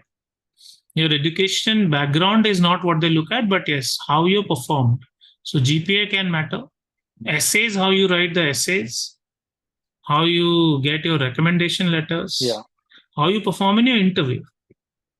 ये 5 चीजें समझ लीजिए. So GMAT definitely educational, GPA matters, and essays definitely will matter, recommendation letters, and how you perform in the interview. These are the major 5 steps that will all matter.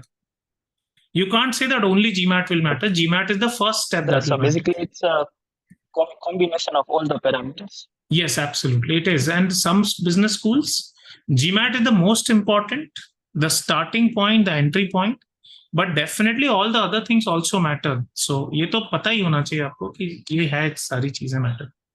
नहीं तो आप हमारे admissions team के साथ एक call ले लीजिए, वो पूरा डिटेल में समझा देंगे आपको, पूरा detail. Okay. Have a call with the admissions team. We will definitely explain. Okay.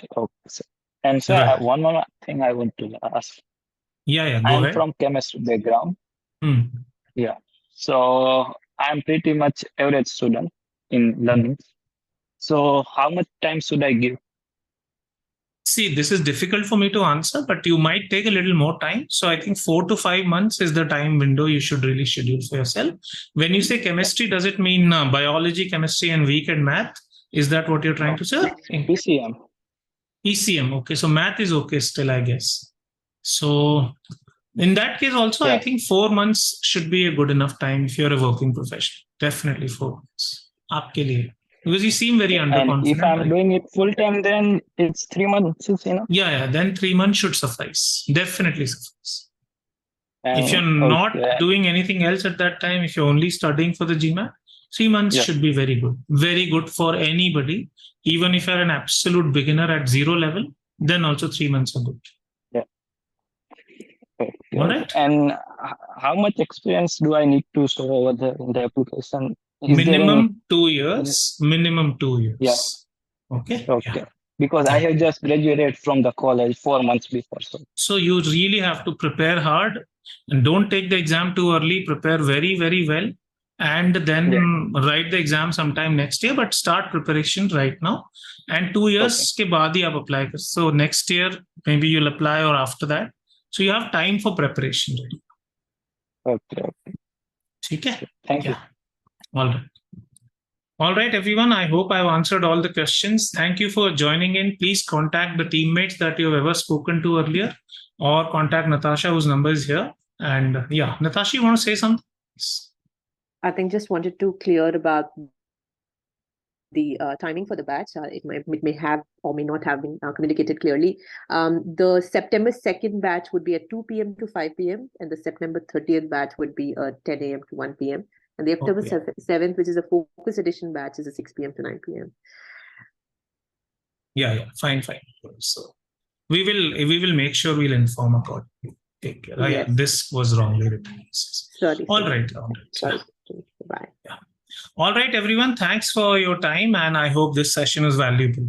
Bye-bye. Thank you, sir. Thank you. Bye-bye. Thank you, sir.